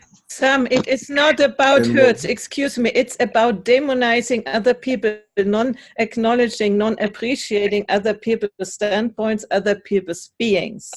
It's not about what you are saying. Absolutely not. I disagree. Okay, we disagree. We might do a one-on-one too on that. But I think Gertrude wanted to say a long time something about, yeah.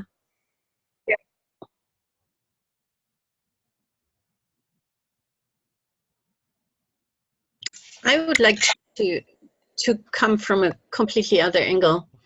I don't know if you know the concept of ahimsa,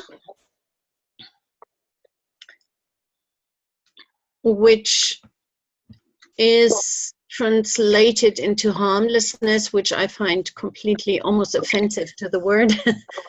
But it's meant to be that way, that nothing in me wants to harm you. So that I have a fundamental intention not to harm people, and I can expand it to the nature. And if I'm coming from that, then there are deeds, actions that don't work, that are awful, whatever. But I'm coming from that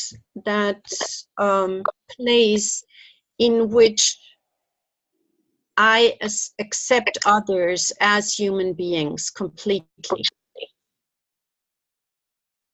May they be Trump, whoever, Clinton, and I can completely disagree with them.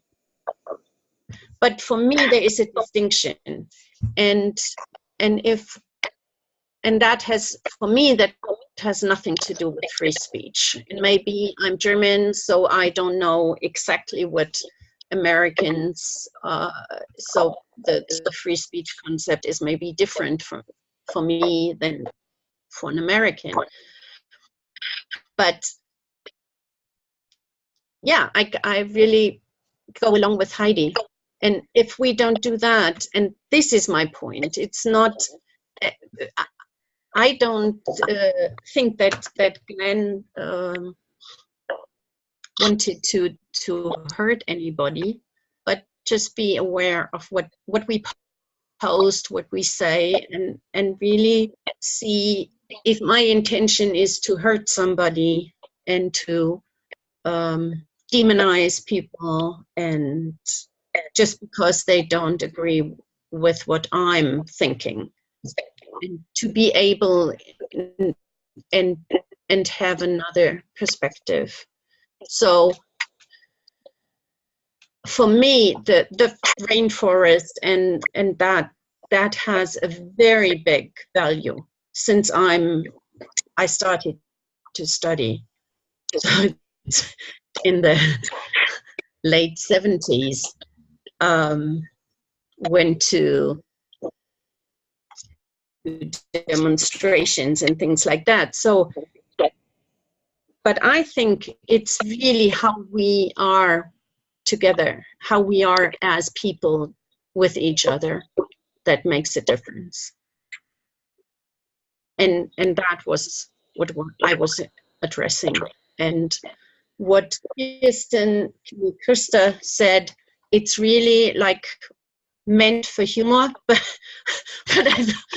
when I read through it, I think it's more like dismissing what I said. Maybe just one remark briefly, yeah.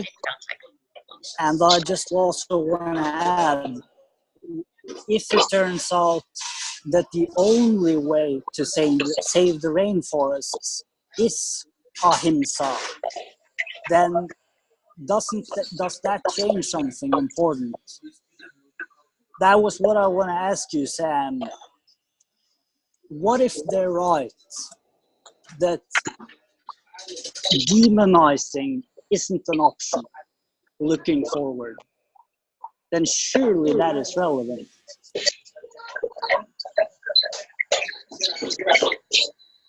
This is where I'm very sensitive to the PC issue.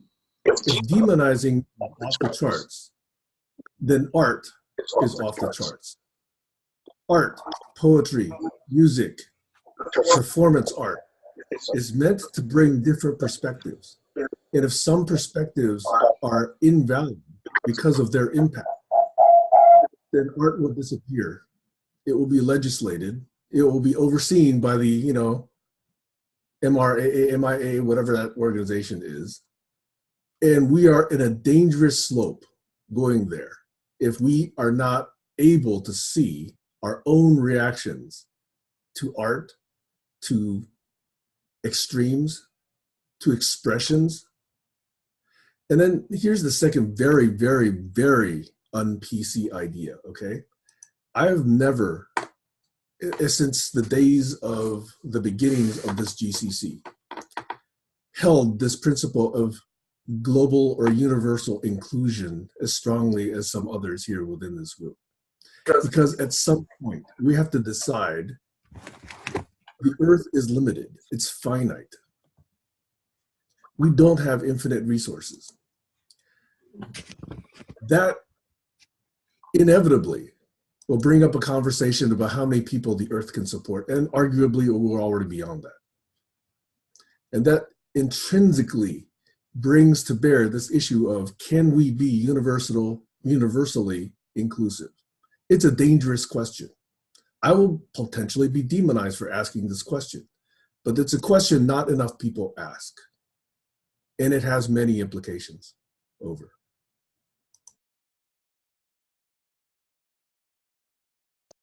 The plot thickens. It's not a matter of plot thickens. Sometime or other, somewhere is going to have to start collating this information. How many billion people can we feed reasonably and keep them alive? It's not a question of allowing a few people at the top to decide, well, we're reaching 7.5 billion, it'll be 8.5 billion in a few years' time. We better start thinking about ways of culling the stock. That's us. So whether it's by vaccines or by people spraying stuff from the skies, we have to be aware when it comes to, when push comes to shove, we have to know what's happening. We can't just turn our back on it and say, well, it's not affected me just now. It's happening over there. And pretty soon it'll be happening over here. Oh, I'm complete. So I would just like to ask Sam then, if you feel that we can't be universally inclusive, how do you decide which people are okay and which people aren't? So that is the dangerous question, right? We have to figure this out together. It's not for any single individual. Otherwise, there'd be a Hitler, there'd be a Stalin, there'd be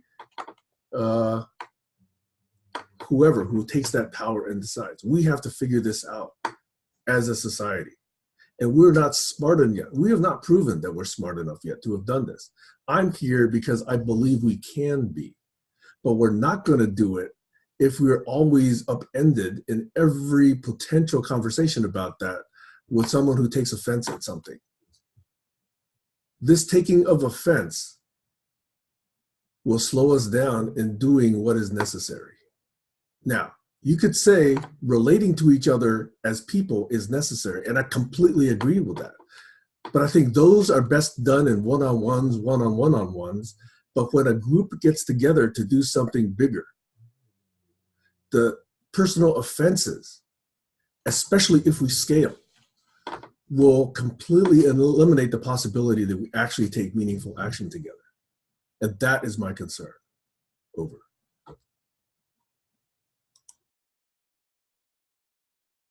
I'm just wondering, the world tries to find a Europe Union and then the others who are meeting together, and so they are not one-on-one, they are also one-on-one, but we try as the world to find an agreement. So we need to, to not only one-on-one, because one-on-one they do their deal and the others are out. So what we really need is to find a way in the little circle now and in the big circle, the whole world, how to communicate with each other, how to treat each other so that the change can happen. And I don't see that in the moment. So yeah, I'm with Heidi on that one. And I've been doing a lot of mapping and trying to figure out what's going on and how to fit in, almost like a new computer programming language. How does this API at the GCC work? How do I plug in? And it's a people plug-in. And it's kind of what I came looking for, not using my engineering. Sam's talking about engineering. He's talking about system building. And so I see the question that Sam proposed, why aren't we spending 24 human hours on getting computers to Uganda, which is what I would have rather have done, and Glenn and me and a few other people could have hashed out the funky post, because I think that's very important too. Glenn makes a good point that, we have to be able to work together. And I said the point is how we see and react and learn to trust each other to do stuff together. That's what it's about. So Gertrude saw the post from Glenn and said, we work together. What's this in my inbox? And Glenn says, oh, that's my vampire hobby. Sorry. I'm deleting it immediately, putting it, and then it pops up in the vampire group, right? Where, that's your business. And Sam's right. We shouldn't spend time talking about your business in the group. But it uncovers this trust issue and how we relate to each other and how we build connection. So I see your hand, and so I see there's a wall of presence of Estevan. I asked, I've come across, but it's when you're actually not speaking to people. So Gertrude asked Glenn, what is this? And I don't know what happened there, but it seems like they were talking about the political content or the joke, as opposed to knowing a way to say that this offended me and I'm sorry. And I don't know. I think that's the point. How do we deal with the actual thing that happened and not the meta around the misinterpretation? And we know it's misinterpreted, and any way you explain it, it's not going to make any more sense, because it's not their style of humor. So, and that's why Winder's saying, well, I think, you know, we can demonize him because she is a demon. I saw her. And Sam says, well, you know, it's great that we could talk about, and we should be able to talk about, but why don't we talk about something better? So that's why we need different shows, because we need the Doug format so this can happen, and it can, what's the word? Emanate. The essence can, it's an E word, evolve, I guess, is it close enough? It's on my tongue. But anyway, and then we need the tech show that Sam says, look, there's 200,000 million hectares now been destroyed, 200,000,001, and we'll get the graphs going and send them to the News Corps or whatever it takes to bring that presence that people should, you know, when you see those buildings burn in California, that's heavy, but there is some kind of a weird human effect where we can numb this stuff out. But if it happens to be Glenn's post about Hillary, it's like, oh God, let's really get into it. But what about art, Colin? What about this issue? Where's the line between art and effective communication? Isn't that so relevant to all this? To Well, figure this out. In this group, it's about trust. So, because that's what we have to make our bond. So if somebody sees something and they say, this looks odd, and they call you on it, then you should put them at ease and say, gee, how did this signal get there? And offend them. Even if it's not, even if they don't think I was offensive, they don't, like, for example, I might get some piece of information, I see it, I'm not even going to read it. I just have a reaction. I say, Jesus, and I hit send. Like, boom. Like, if you think I read your joke, I did. You think I read into it? I did. You think I understand it? I don't. But that's fine. It shocked me, so I responded.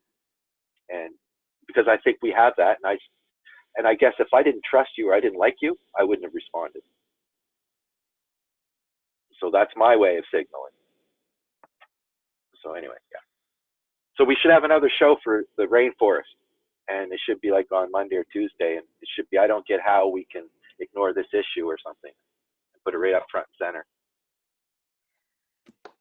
Yeah, I agree with Sam that these other things are crucially important, but I think that they are dealt with by us personally in the projects that we are involved with, which is not this GCC project. This GCC project, as far as I know, is not set up to deal with cutting, protecting the rainforest. It seems to me that is beyond our scope. And wow, I was going to say something else, but it's gone completely. Okay. May I say something?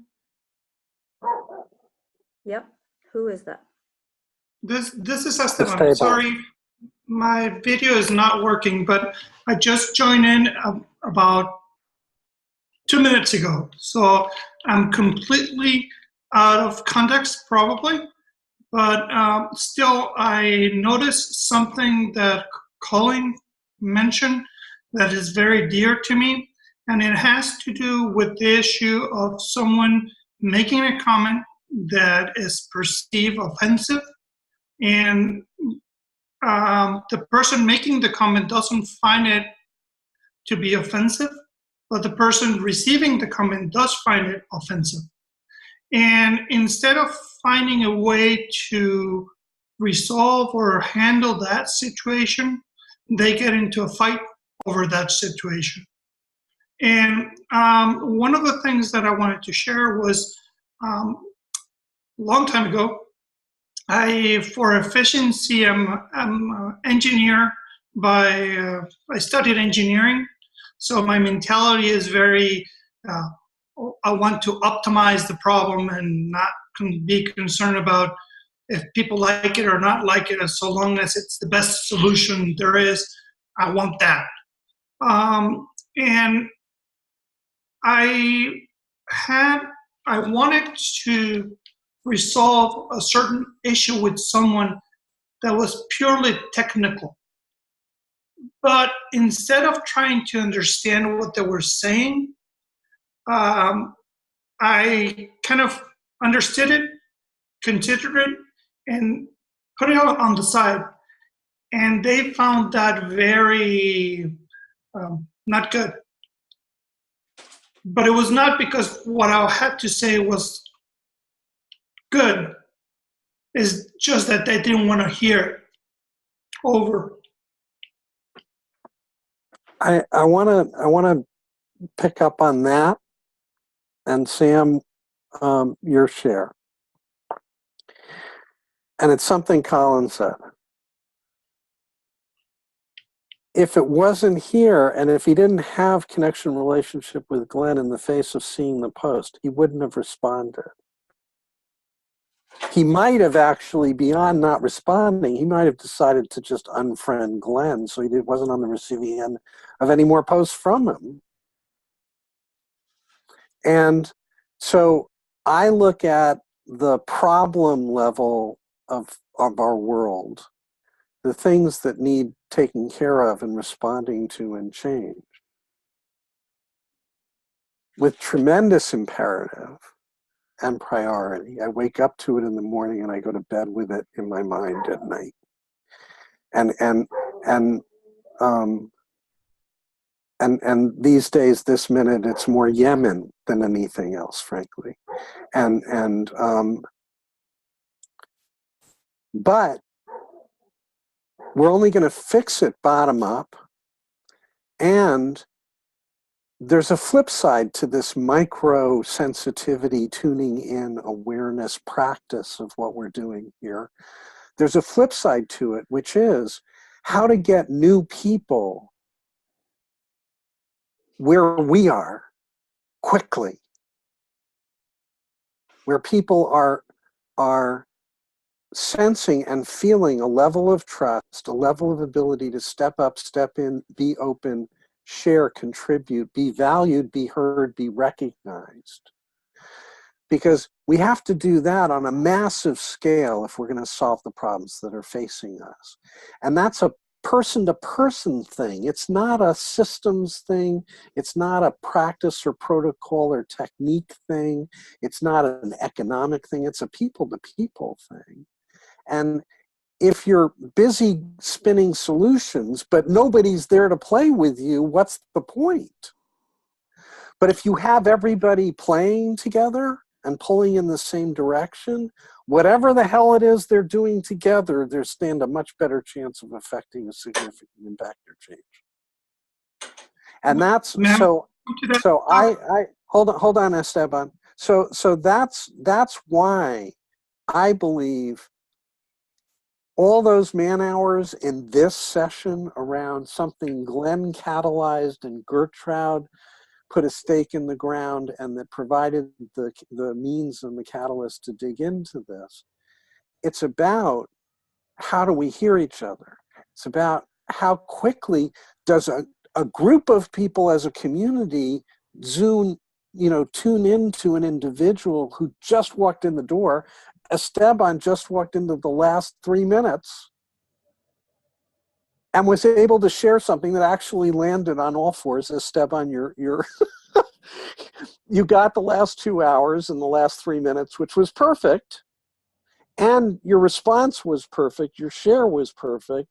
And you're a relatively new person in the context of this community, in terms of folks that have been chewing the fat for a year, and you're, within the last, 60 days or so, where you really sort of stepped in, started sitting in on sessions and whatever.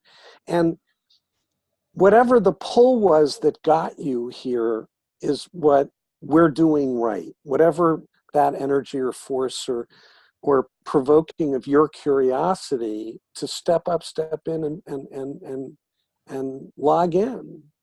And so I think in that is our salvation.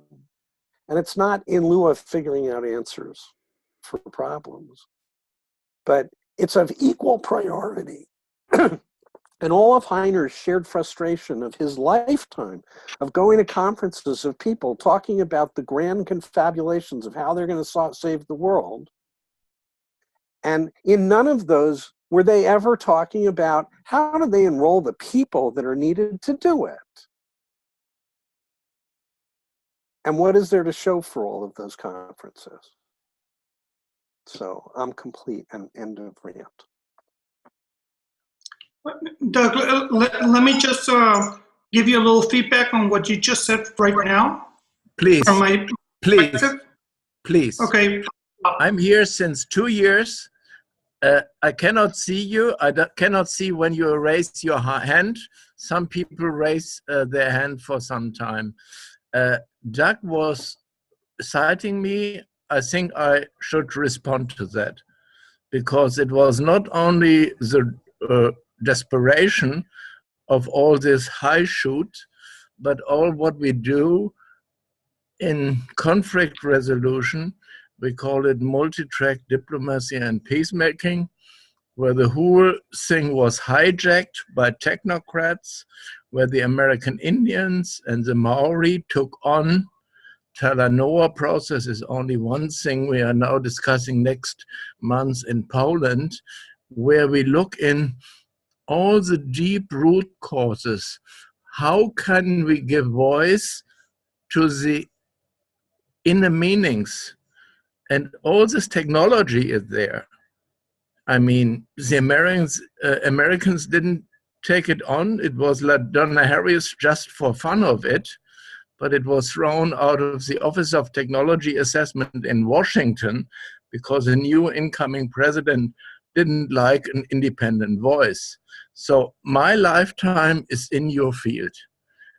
I feel a lot of desperation, but I also feel a lot of hope, because we just had really a revolution with the Club of Rome. 2 women were taking it over, and they were not prepared. All the men were prepared to take over the head of president, and I made interviews with them, and with a neutral old member who stood back. All this is there, and I must tell you a little bit my frustration. It is always the me. And the Zen masters teach us sometimes for 10 or 20 years how to take our ego out. So I think this is a very excellent exercise, but it's a deep, deep learning curve. And I just wanted to acknowledge, Doug, thank you for putting me into the circle. My 2 guests just left, but I try to follow up a little bit, as I do for nearly 2 years in the original experiments with Fleming, to really do this deep curve experiments where not just someone speaks up and we don't even know if he raised his hand before.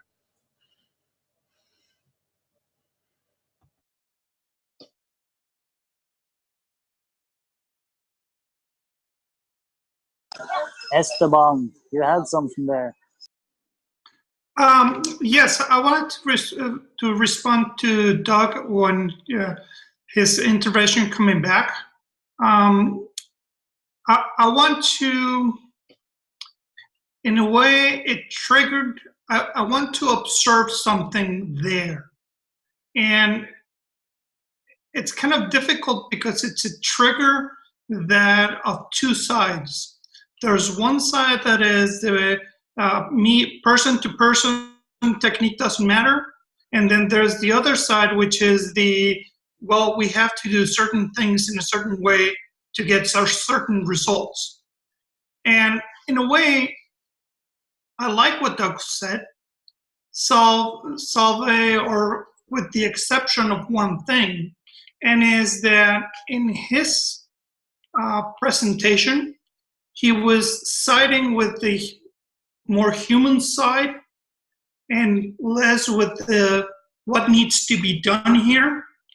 And I appreciate you guys welcoming me here, even though I don't have the video up. I tried the last 2 sessions to do that, and it didn't work. But I wanted to just put on the table how even in Doug's presentation, we can see kind of a playing field between this personal side and the technical side, and how do we deal with integrating both of those sides. That was basically the comment. And I just want to add to that, Esteban, that there's also another perspective on this, which I think is important to take in also, and that is that I think that sometimes when there's focus on the person-to-person side, it's more an experience of actually doing it instead of talking about it. And I think that's very important, because if it's been a recognition that it is these relational matters that are holding humanity back, and if we want to do something about it, then this is doing it. And yeah, that I kind of feel that there's, yeah, it's about also doing it instead of talking about what we should do, to do something that creates a positive change directly, that can somehow open new possibilities. Yeah, that was it. I would like to say something we are doing here, and I realized it really today for the first time, really in profundity, that we are trying to get to a wholeness of perspectives and trying to figure out what it is about. And I think this is very valuable.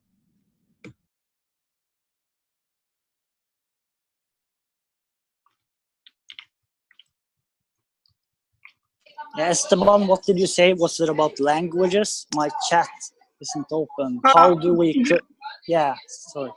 Yeah, Glenn, basically it's, if you notice when Doug was talking about the situation, he referred to the situation as a problem instead of a situation, okay? It's a very subtle difference when you say, let's look at the problem here, and when you say, let's look at the situation here. If we said, let's look at the situation here, it may be a problem, but it may not be a problem. It may be an opportunity, or it may be just something that is happening. I personally have been on a quest in a certain way to just shift the language I use so that I include more positive terms instead of negative terms. And I believe that we will all agree that problems are something we don't want to have, whereas situations are stuff that we do want to have. That's just one of an example of shifting. And just to paraphrase is, when I make this kind of comments, be it here or via text, I get into an argument about why we should use problems instead of situations, instead of everybody just shifting and saying, oh yeah, let's move to, instead of talking about problems, start talking about situations, and that will open up the whole possibilities more.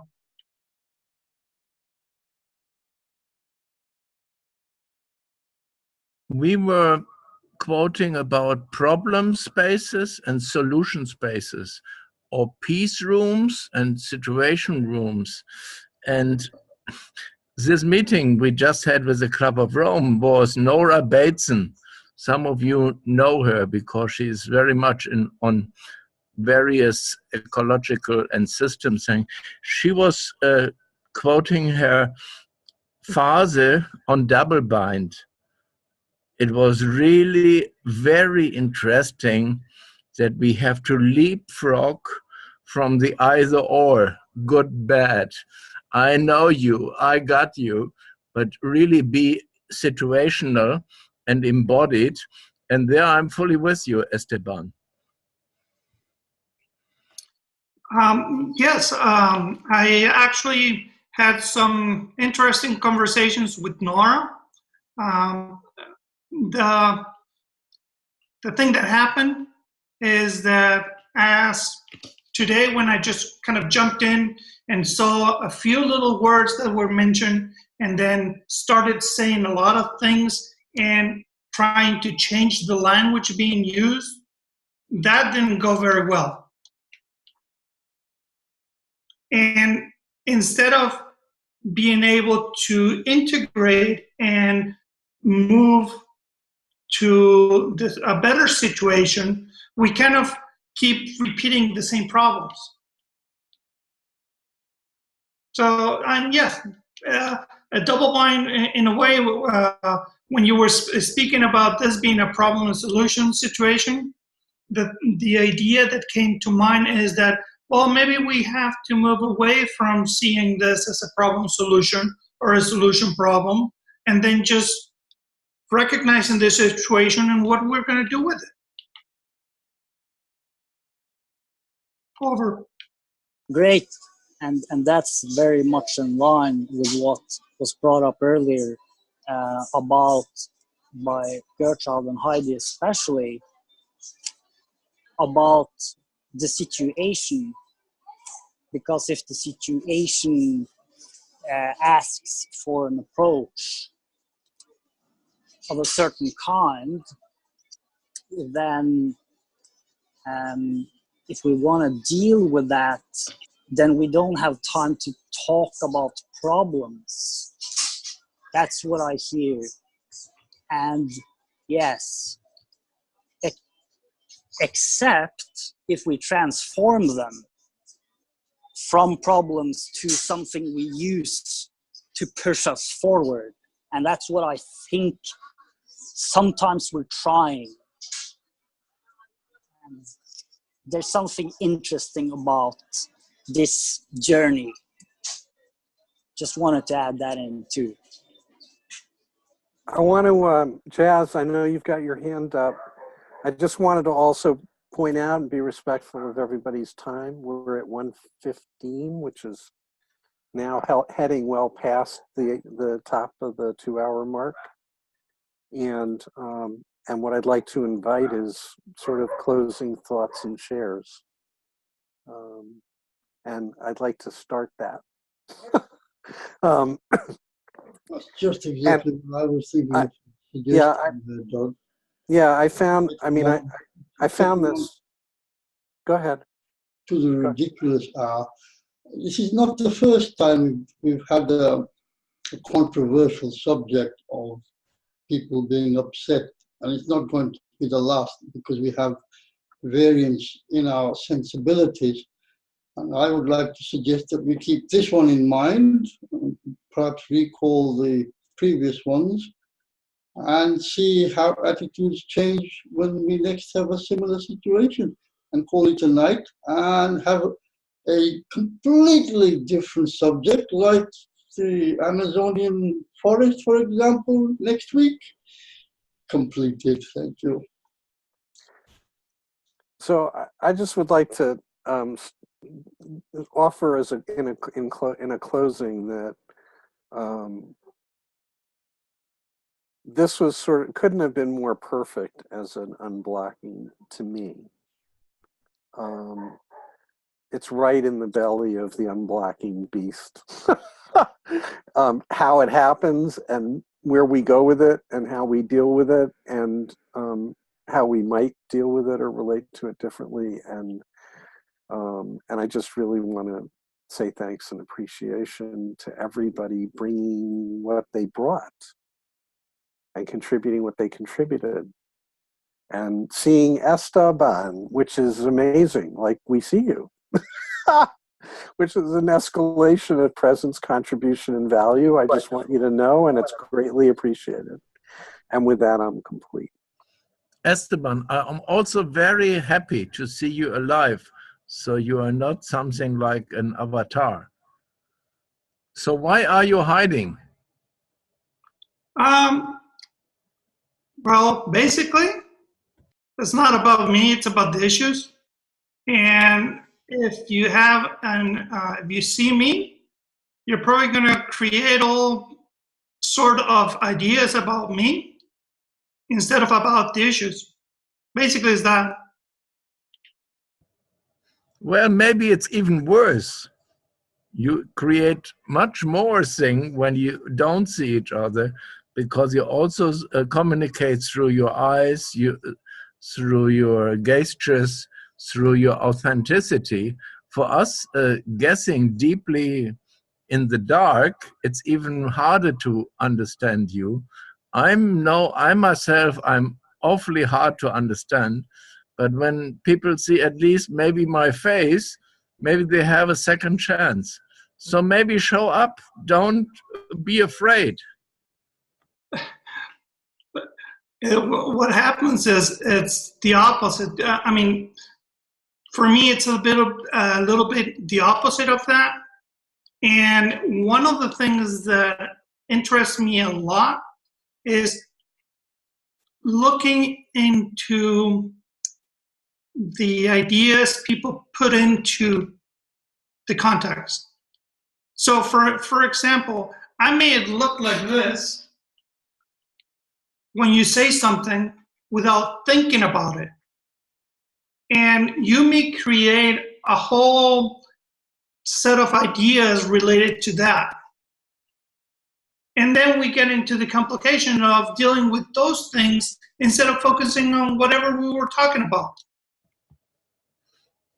I just want to check out Esteban, because we're having a checkout round. So yes. if it's with you, I'd like to check out.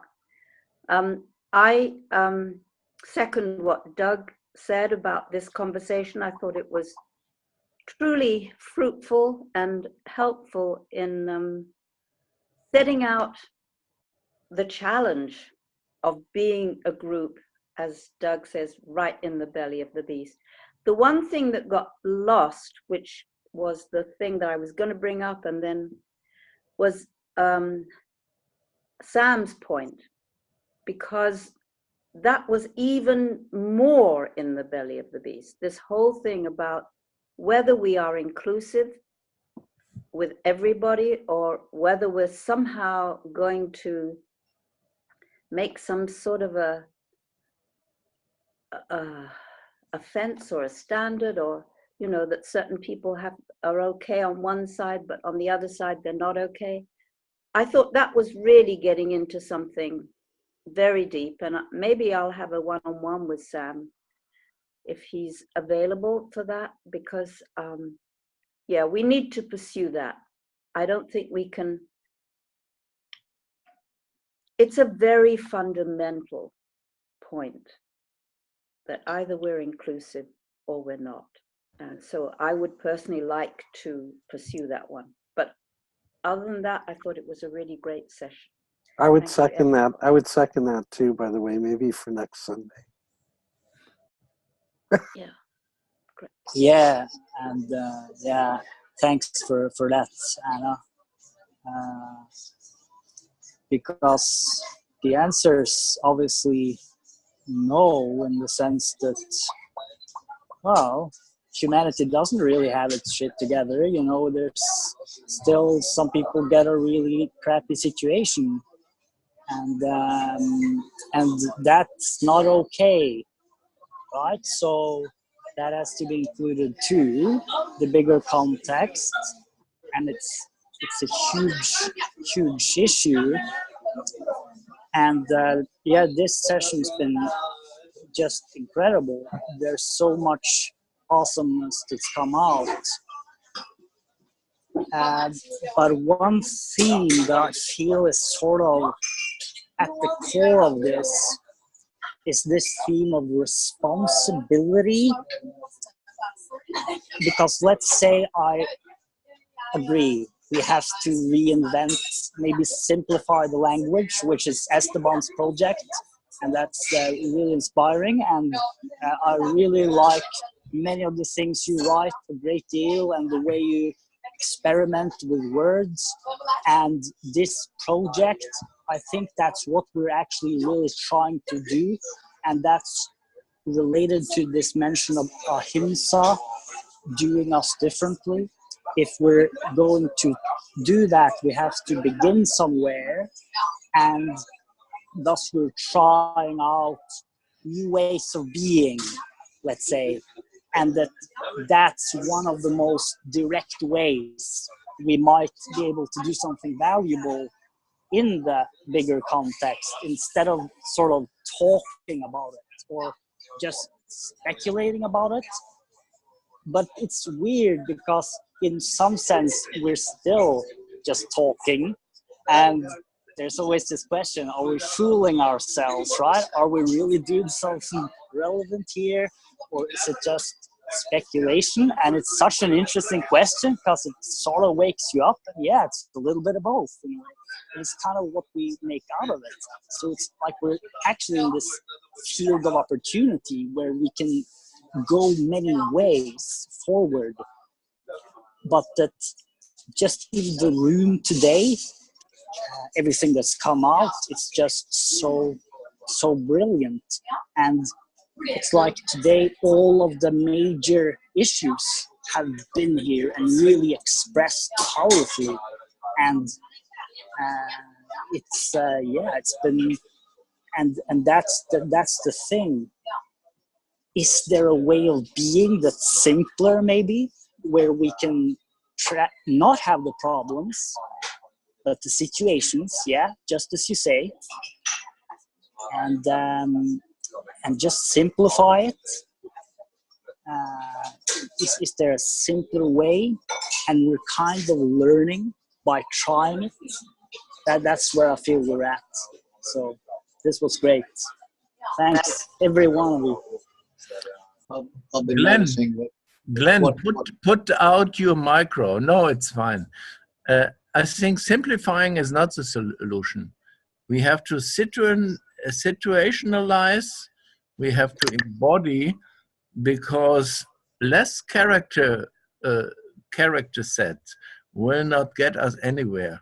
We have to have characters and signs into context. So I think we are struggling here a long way.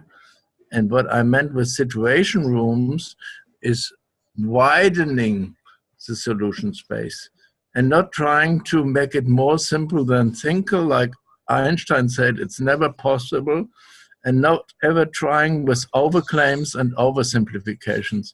What we need is overview and orientation, and that's my struggle for nearly 30 years. So I really enjoyed this session. I think we are getting somewhere, but it's a long way.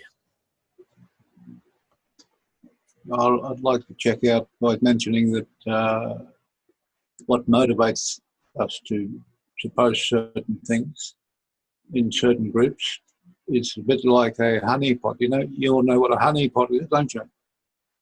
A honeypot attracts people in with a bait, and if you take that bait, you're hooked. So you can tell what's motivating people to post things simply by focusing on the intention of the group and looking at the intention of the post they made. Over.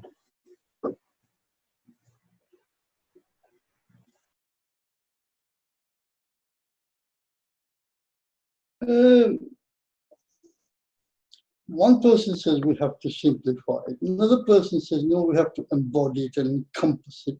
Esteban's come up with a very good metaphorical solution for this. I'm of the opinion that this is not going to go away for reasons which are really, really fundamental in our natural estimation of what is offensive and what is not offensive. We can only keep an eye on this and maybe record it. I'm going to stick my neck out and say we will mature, we will grow up out of this I'm offended business and just deal with the situation, as Esteban said. I'm going to be friends with you, Esteban. Language stimulating language in the right direction is something I'm working on. So, however we cut this, whatever way we go, people are going to be offended. It could be the slightest thing, and it could be something very heavy.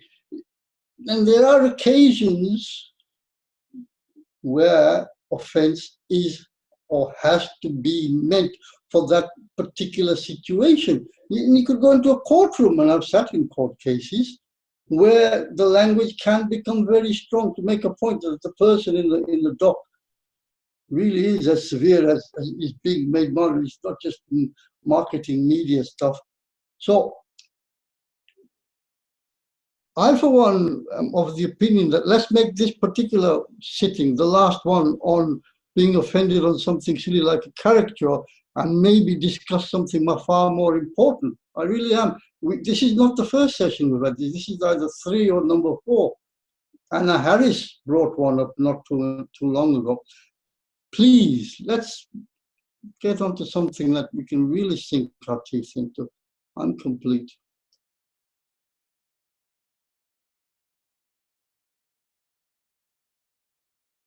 Yeah, this is a really good one. I like this. Nice to meet you, Esteban. I've had a few run-ins with you, and we keep bouncing off each other. I really like your message as well, but I find there's a personality conflict, which is okay because that's what I'm here to study. And I agree with Doug that this session is valuable in its format of emergence, was the word I was looking for. But I think there's needs to be other forms. And, you know, a courtroom is another format altogether, which would be like a debate. And we don't have a debate. And, you know, maybe that'll be Wednesday night's show. But I do see some things forming as far as keeping the peace and keeping the focus on the chi and the flow of what these different segments do. Like, I'm getting the point that unblocking is for unblocking. It's not for learning how to plant trees. It's learning how do we communicate together. Sam wants something more proactive, and Esteban wants things as well. What I find is it's a whole bunch of people wanting to have protocols on how to communicate. And I'm working with somebody on how to make a validator for the protocol. So maybe we can self-validate what we're doing and pull all the good pieces of what Esteban has and all the good pieces of what, you know, the Values Foundation has, and other outside groups like, you know, the Persistence, and I don't know, there's other ones. The more you stick around, the more you see.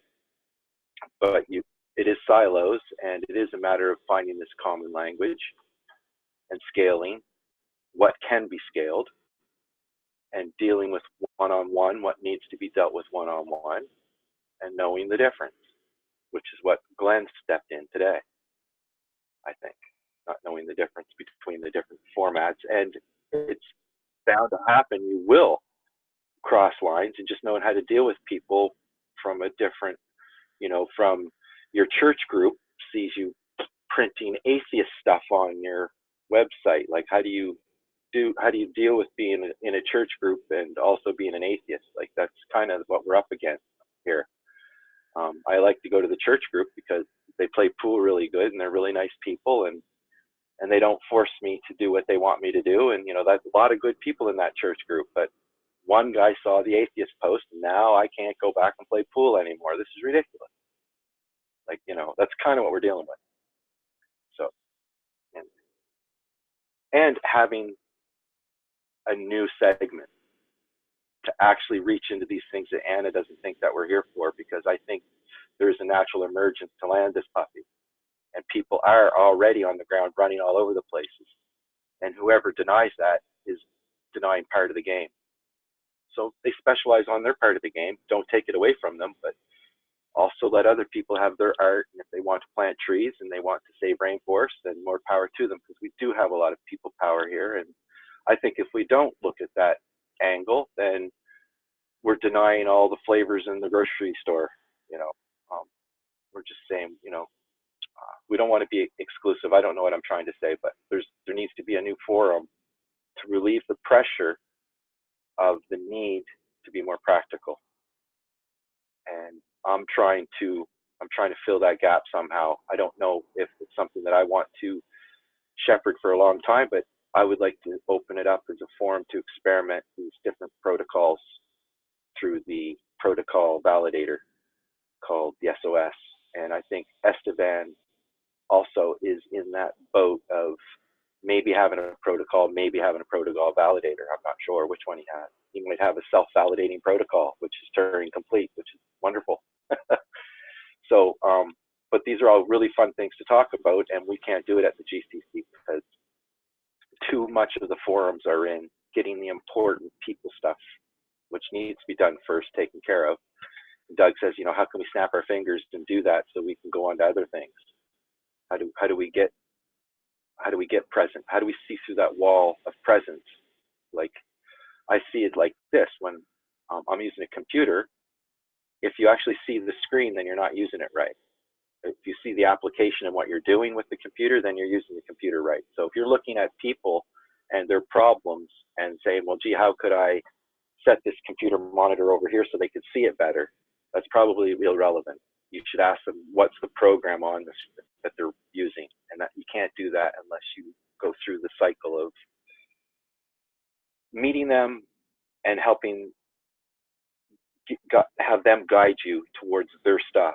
And if they don't have stuff, it becomes apparent very quickly that they're not really ready. So if your stuff isn't out there, then you don't look ready. So it's this group, I think, is one of the magic things, is to try to align your message or the way you want to go so that you can actually be more effective. But then where do you go when you become effective? It's like some people would say, well, that's a different group, you know, get out. I'm saying, like, we need a show for that, maybe Monday, Tuesday. Anyway, that's complete with that. I've been silent for most of the time, and I want to explain why. There was a lot people explaining each other's, well, what the world looks like through their lens. That was interesting, but there's a lot of engineers' minds how to do stuff and how to solve the world's problems. And I've been there because I'm from an engineer's family, and all my brothers live that way, and I make my money explaining stuff to people. So I'm not unfamiliar to that, but that didn't get me where I wanted to be. I'm currently trying another approach, as Colin says, the human side of things. And I try to listen, be present here, and listen with my body, with my whole system. And I would just want to share, that's a total different experience. I didn't feel the need to convince anybody. I didn't feel, I was more listening at the sensing level that, okay, how does it feel sitting in a cafe in Norway and having all these opinions about you thrown at you, for example, and all kinds of everything. And how is it that you suddenly can decide to put on your camera, which I appreciate, Esteban. It's I have a different opinion about you now because I saw you, yes, but it's an improvement, I can tell you. And there's all kinds of everything happening here. So so being here and being differently is, to me, one of the most difficult practices I've ever done. Yes, I want to put that out. Thank you.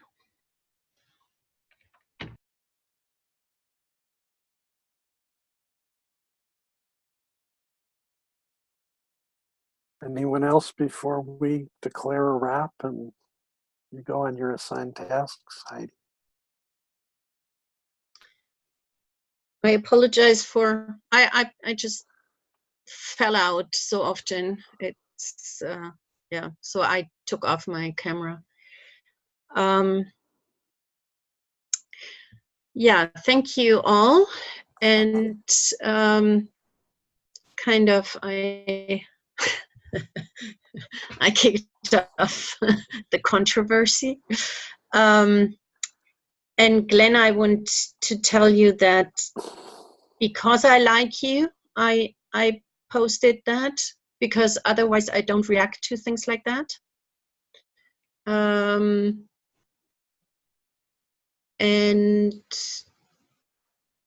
I feel heard with D, E-A-R-D, by you today, which I wasn't in the posts. And yeah, I'm grateful. And there is this, what Anna said, where is she? About the inclusiveness, and so there's more to come. And I get what Sam said about art, and I really think that is important, that this can be freely expressed. So that's not my point. And I'm just thinking about a theater piece where they did that to the extreme, that they're only nice to each other, which it exploded at the end.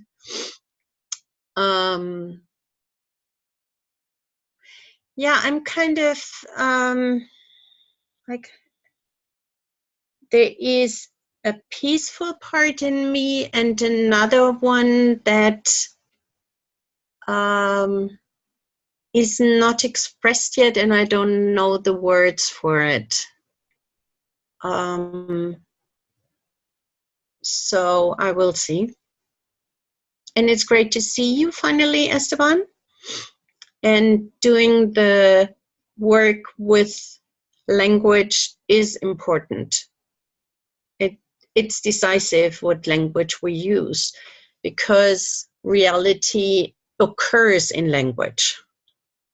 And so, yeah, and I was thinking maybe we should do an appreciative inquiry process together that might come back to what we, to all our potential, and to bring out the best in us and get to work.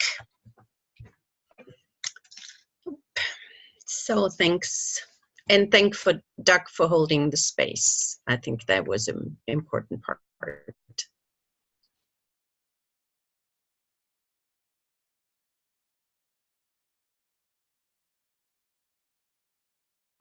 Heidi, I think you were next. Esteban, you were also after Heidi. And we're not hearing you, Heidi. I'm not sure why. Oh, the microphone has taken off itself.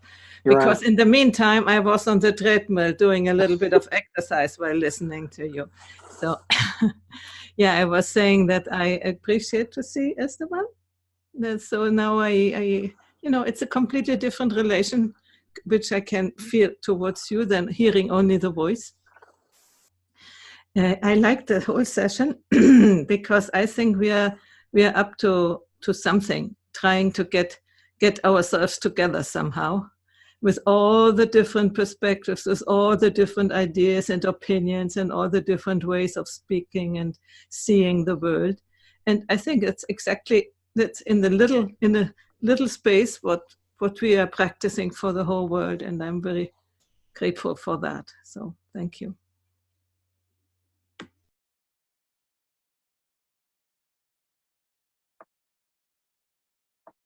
Esteban, you want to parting anything? You're muted. You're muted. You need to unmute. In a way, I'm not. I think I just came in at the right time for efficiency. I don't know. I wanted to just comment on Colin's comment that sometimes we have personality issues or conflicts. And I mentioned that it's not so much the personality conflicts. It's more like the programs we each have running in ourselves don't want the other program to be recognized. And this is part of the central theme that you guys seem to have been dealing with in this session today. I personally don't have any hard feelings to anyone for what they say or don't say. It's sometimes I realize that it's not so much me, but it's more what I'm saying that they don't want to hear, because if they hear it, they're going to have to change, and they don't want to change. They want to keep, well, actually, they do want to change. The programs they have don't want them to change, because then those programs are deleted, erased, changed, no longer active. So basically, that's the general part that I wanted to share. And one more thing is,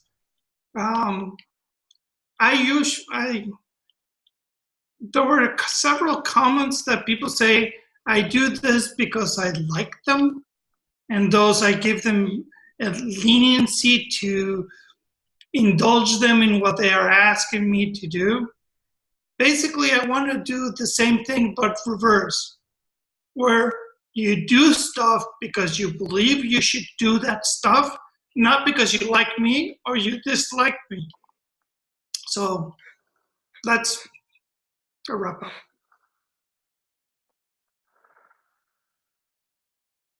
Alex, Sam, final thoughts?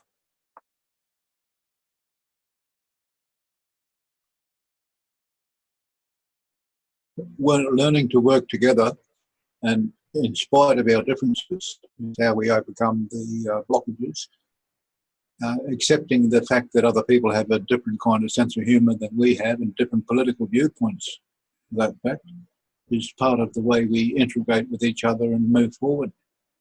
We accept our differences, and on a deeper level, it's allowance. I'm trying to allow others to have a different viewpoint to me, a different sense of humour to me, because without that difference, the variety in life loses its variety. We're weaker. It's lessened somehow. So yes, it's a focusing matter. We don't have to focus always on our differences, unless there's a blockage that is simply too high to get over. We have to go through it, and that means listening with my heart and trying to overcome the fear that comes from the motive, the barriers, the walls set up in my mind, the conflicts, and the way I justify my prejudices. Over.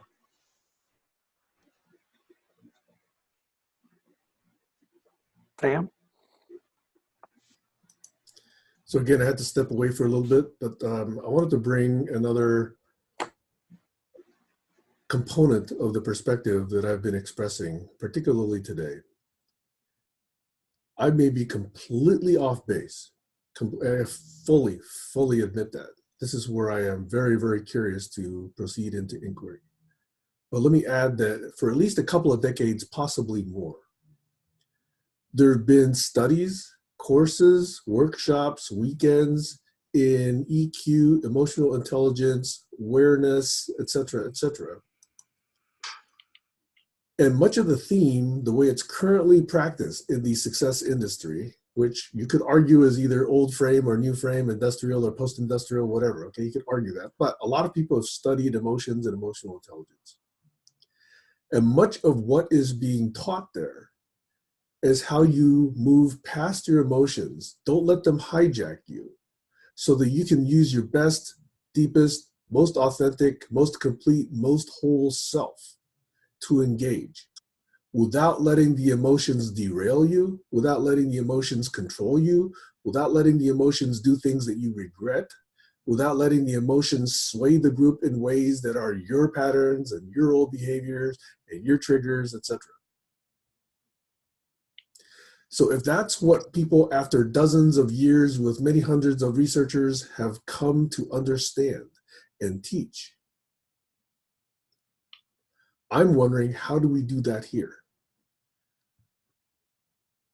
so that we can engage with our best selves, most authentic, most, I would say even most human, because the capacity we have in our intellects is a huge component of what makes us human.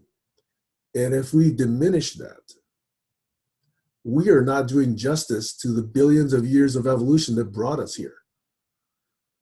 There's 14 billion years spending, to create you and me. Let's bleep and act like it. So that's what I'm trying to figure out. How can we be that? How can we learn to be that? How can we evolve that? Co-create that consciously here. Thank you.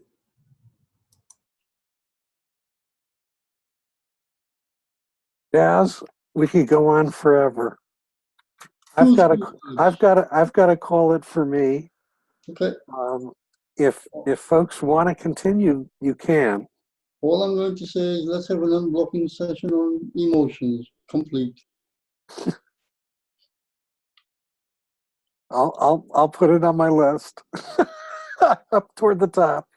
Yeah, I would also do that because there is a danger to step back in the old way of not wanting to feel the emotions. And there is, for me, two different things. What Sam says is right, but the danger is to do the old thing and not acknowledge the emotions. So we really need to I think we should go into it because really important. Agreed. Okay, folks. I think we're going to call it a day. I'm going to call it a day. You're welcome to continue if you want. I'll be going too, but thank you, everybody. Hey, Glenn, in the last 24 hours, has anybody unfriended you? I don't know. I'll find out when I get home, maybe. Yeah. Well, I do have a piece of my mind to give you about that graphic. No, I'm just kidding. Yeah. Now, this has been one of my favorite unlocking sessions ever, actually. So, fantastic stuff. Okay. So many geniuses in the room. Bye, folks. Yeah. So, can't help it. I think that we're finally engaging on a level that we were not able to hit in the first year. And I think we're able to get that because we spent a year together already. That year was frustratingly long and confusing, but it's allowed us to do this today.